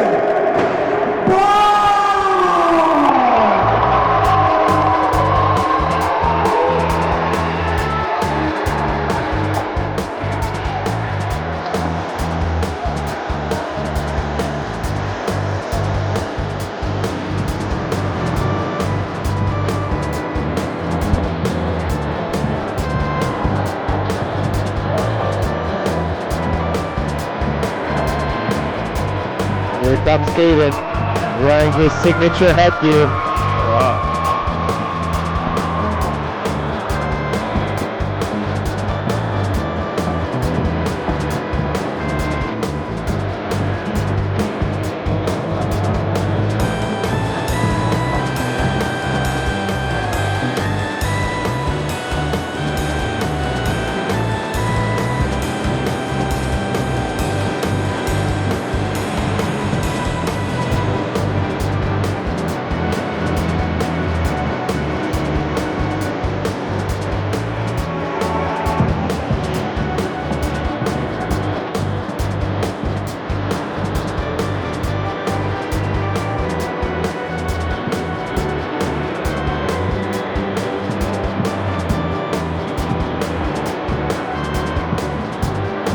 Caden's looking nice and loose.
The one thing that marked me about Caden in the last event was just how strong his body shots were. Oh yeah. And I really wonder if Rashid is going to be able to manage those. Yeah, I mean, it looks like he doesn't have a lot of body fat on him to absorb it.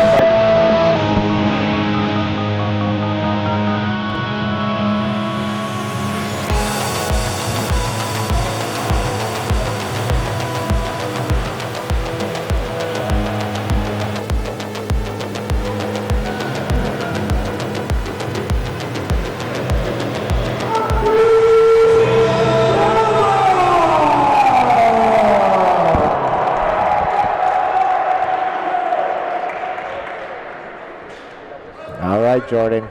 Let's see. Did I build it up? Here we go. Let's find out. Here we go.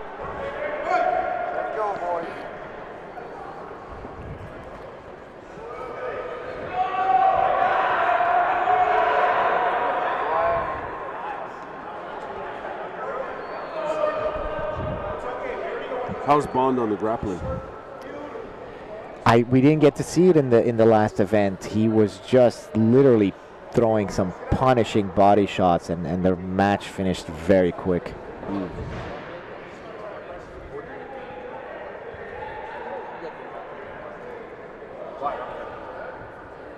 He's super strong against the cage here. I like how he's I mean, he's got to win those underhooks, but I like how he's pinning him against the cage with his hips.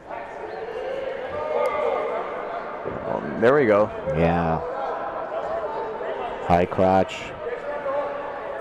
He's got to really get his hips in more to lift him up. His feet underneath him.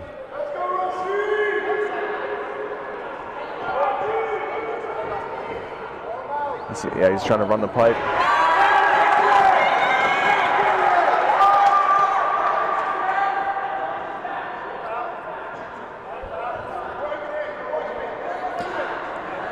Well, looks like we're going to get some of your answer in terms of the groundwork here. If I were him, I wouldn't even try to pass the guard. I would try to stay with a leg in there so he can control the hips better and throw some strikes. Well, this is good. This is really good for him. If he uses it, he's got to keep him pinned on the ground. He can time it. Yeah, exactly. I was going to say time it for the lower body shot. Abdurrashid did great there, getting his double unders. Reversing the He's got to drop now. If you wait too long, let the guy get an overhook or an underhook, it's going to have a lot of harder time getting him down. This might be it. Might kick his leg out.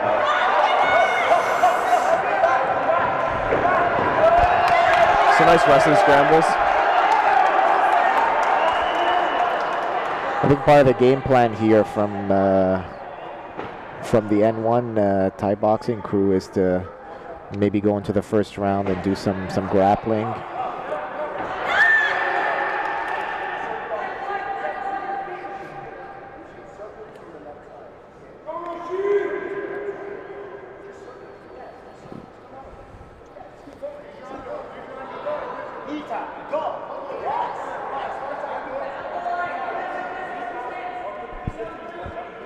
He's got to get an underhook in and start turning him. Beautiful. Gave that up. Yeah, good job from Caden timing that well to stay up. Oh. I wonder if he's going to start, if the boys are going to start opening up on the striking now in round 2. I hope so. Me too. So how would you assess that round there? Who do you think edged it? I would say Caden probably got it, but like, yeah, it wasn't super decisive either. Based on control, yeah. You know, I would say Caden as well, because, you know, one guy's being pinned against the cage and one guy's doing the pinning. So probably he was in control for most of that round, so that's probably a Caden round. But again, who knows? Yeah, I think the lesson learned, like for amateurs, they need to really do more damage. They can't just control, because when you get to the pro leagues, like you can only do that so long, and you're not going to get to the UFC. Like Dana White's not going to want to sign you if you only control. I know you need to learn it here, but like we just need more damage. I want to see more damage. Yeah, you have to be there. Exactly. Yeah, I mean, hopefully it's part of a larger strategy of tiring somebody out, but absolutely. Exactly. You got to make them pay. You got to make it a fight. Right? It's not a grappling match. You got to fight. Exactly. Right. Let's see how this second round goes.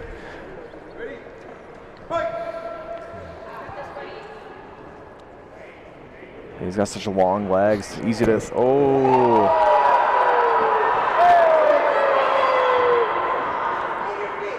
It's hard to want to strike with someone that long that can throw those up kicks or throw those sweeps to your face. Oh, wow. No. Right into mount. Yeah, he's got to go wrist right. If he traps the wrist, this is really bad for Caden. He's landing some. He's jamming it. Jammer's jamming it there. I gotta say, Abdul-Rashid is really calm. Yeah. Like, that was a really, really smooth transition there. That was nice. I don't know if he's on his neck. Oh, man, he's flattening him out. No, he's not. This is where you got to drive your hips into the guy. Flatten him out. You got your 2 hooks. Exactly. Just punish him, make him feel. Cause that's an awful feeling. Your back taken, the hips driving into you, flattened out. Abdul-Rashid showcasing some beautiful jiu-jitsu. Transitioning. He's got to get that back retention now. Build up. Yeah, back into there. He's got to punish him. You got to be careful of those shots. Oh, nice. You got to find the space just like that. Be patient over here.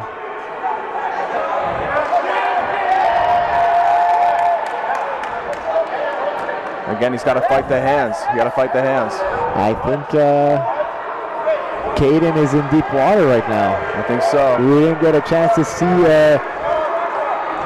that power.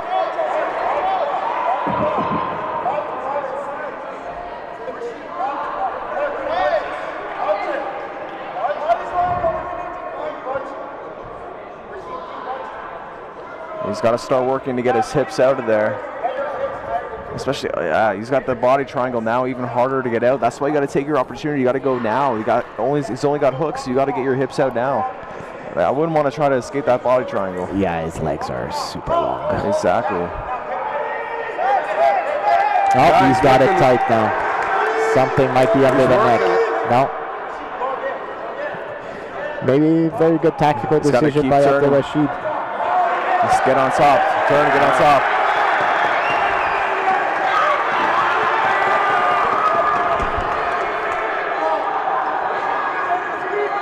If you can't free your arm, yeah, exactly, punch him and make him pay as much as you can. There has to be some damage costs. Exactly. Yeah, if you get his elbow on the inside now, he can start framing. He's in a great spot right now. He should be coming down here. Make him pay.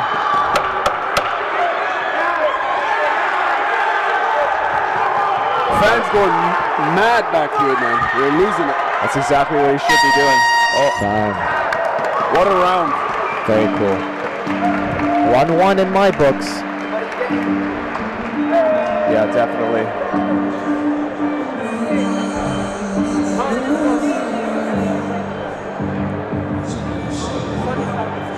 Abdul-Rashid is tired. He almost missed that stool. Oh, wow.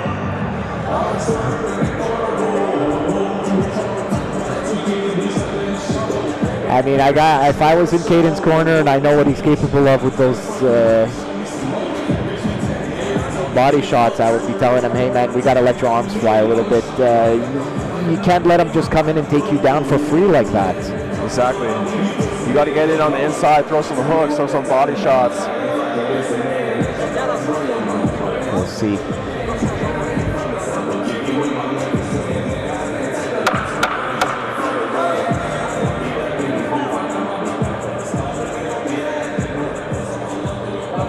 All right, here we go, round 3.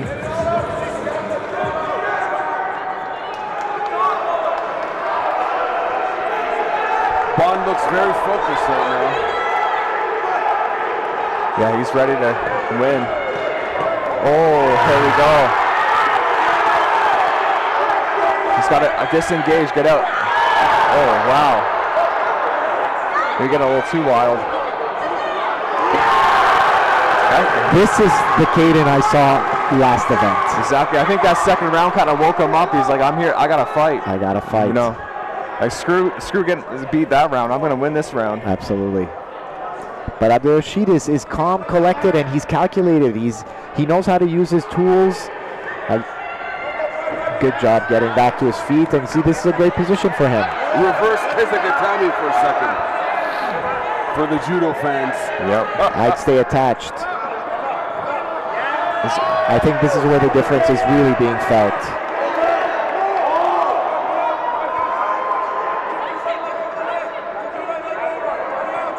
It's smart to lift the leg like that. That way you can't easily get up. If you can't put your feet on the mat, you can't stand up. Brilliant. He's definitely got good fight IQ. The jiu-jitsu is strong. North-south. Wow, he has a great opportunity here, but he... Yeah, there's a triangle. I think this is, again, when you were saying that Abdelrashid has great fight IQ, he realized in that moment, I need to get up. Yes. And some fighters might stay in that, you know, trying to catch their breath, but he'd rather pay the cost of getting up quickly rather than the cost of being stuck underneath.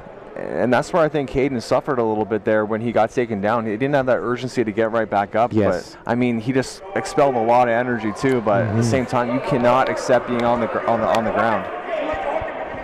Well said.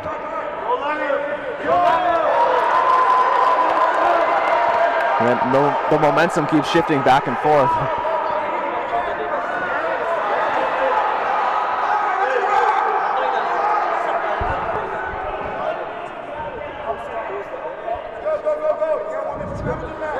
He's got his arm behind his back there, dude. Ooh. I think it'll be tough to get the submission. Yeah, tough to get the submission, but definitely a good control. Exactly. Now we can start punching. He's got to get up. Wow, let's see it.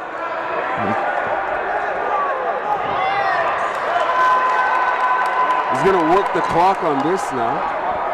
I mean, he could work the submission. That too. He should flatten him out.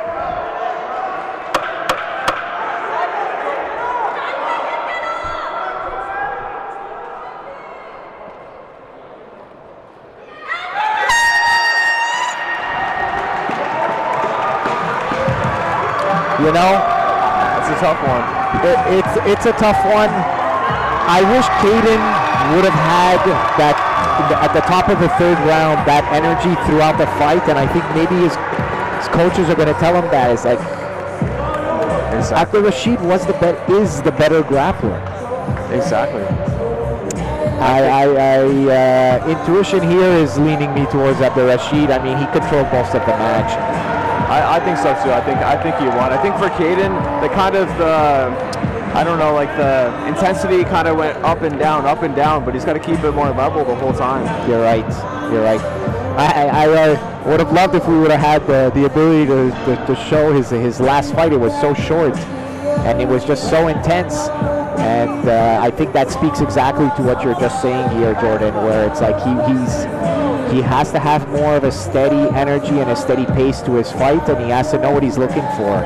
Exactly. And sometimes I think those short fights can be a hindrance sometimes because, you know, you're just so ready to get the job done every time. But if it goes longer than you're expecting, it can be hard to, you know, hard to, you know, continue like that. Well, yeah, you sometimes you're taking the wrong lesson.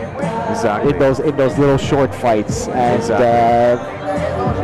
I think this will be a good lesson for both of them. I think regardless of who wins or who loses, I think they both can see areas they can improve upon. They look very good, both of them, but yeah, there's certain things they could fix up to make sure that they stay on top when they're on the ground, you know. They do more damage, and again, that's managing intensity so it's more level. Absolutely. Which I think is something that Abdelrashid. Yeah, I think that he did that better of just managing intensity more level. Absolutely. Very good fight. Let's see. Hawkesbury, August 2nd. I'd like to thank Real Prep Auto and Joiner Real Estate for sponsoring our show. And finally, the moment you've all been waiting. All these athletes put on our final night. The main event did not disappoint. Let's make some noise. Very good fight. We do have a winner. By split decision. Fighting out of the red corner.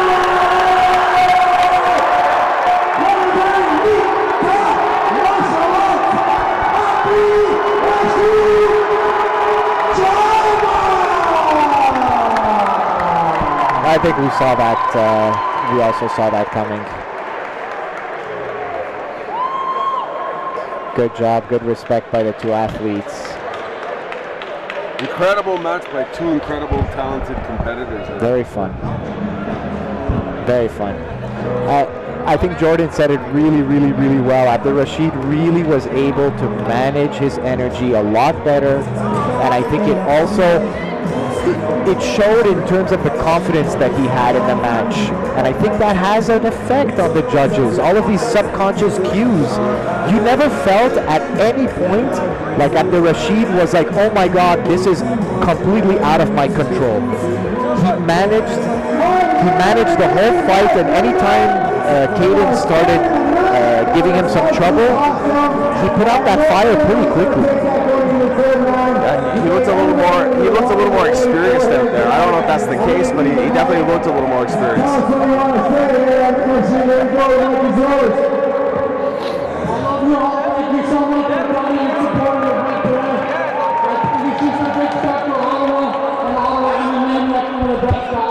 Some new guys coming up here. Man, I love the Bond brothers, both of them. He gave me a hell of a fight, very close. But yeah, man. Going up now. Let's go. I want to say something. I'm 34 years old, so if anyone ever thinks you're too old for this, you're too old to start to beat. I started to beat 2 years ago. In my 30s, you know, sometimes we only get really young guys. Even Bondo's fight, it's our team Bondo's fight right now. He's 18 years old. So for anyone who thinks, I'm too old, you're never too old. So, you're never too old. I'm excited. I am not too old. You're right. Wrestling, MMA, whatever it is. Hey, you're 4-0. You're going to be fighting in Hawkesbury, August 2nd, Invincible Fighting Championship. What's next for you? For sure, Invincible again, and then I'm doing Muay Thai actually July, so I'm really looking forward to that one as well. And then, hey, if NFL finds me a fight, I might be on NFL Fight Quest. I love you guys too, so who knows, I'm going to be fighting everywhere. So, eat, sleep, fight, get better in between your fights, enjoy your night. This next one is yours, man. Ladies and gentlemen, Abdul-Rashid Jordan! Well, congratulations, Abdul-Rashid. And congratulations to the Invincible crew. Another beautiful event. It went down very well. Very fun fights. Thank you so much to our sponsors, JN Real Estate, Prodigy Athletics, Meal Prep Ottawa. Great night. Jordan, any sign-off words? It's all over. It's all over. It was a great night of fights. I had a pleasure. It was a pleasure calling with you guys. Yes, thank you so absolutely, much. absolutely. And just for the people at home, if they want to follow you on Instagram or on YouTube or on all the platforms, what would they look for? You can go to Jordan Teaches Jiu-Jitsu on all the platforms and yeah, watch some cool videos. Honestly, awesome videos. So give Jordan a look. Super cool stuff. Anything on your end? Thank you guys. It's been a pleasure. Awesome fights, and let's go. Do it again next time. Okay, let's do it again, gang. So this is us signing off. Thank you, everybody. Have a great night.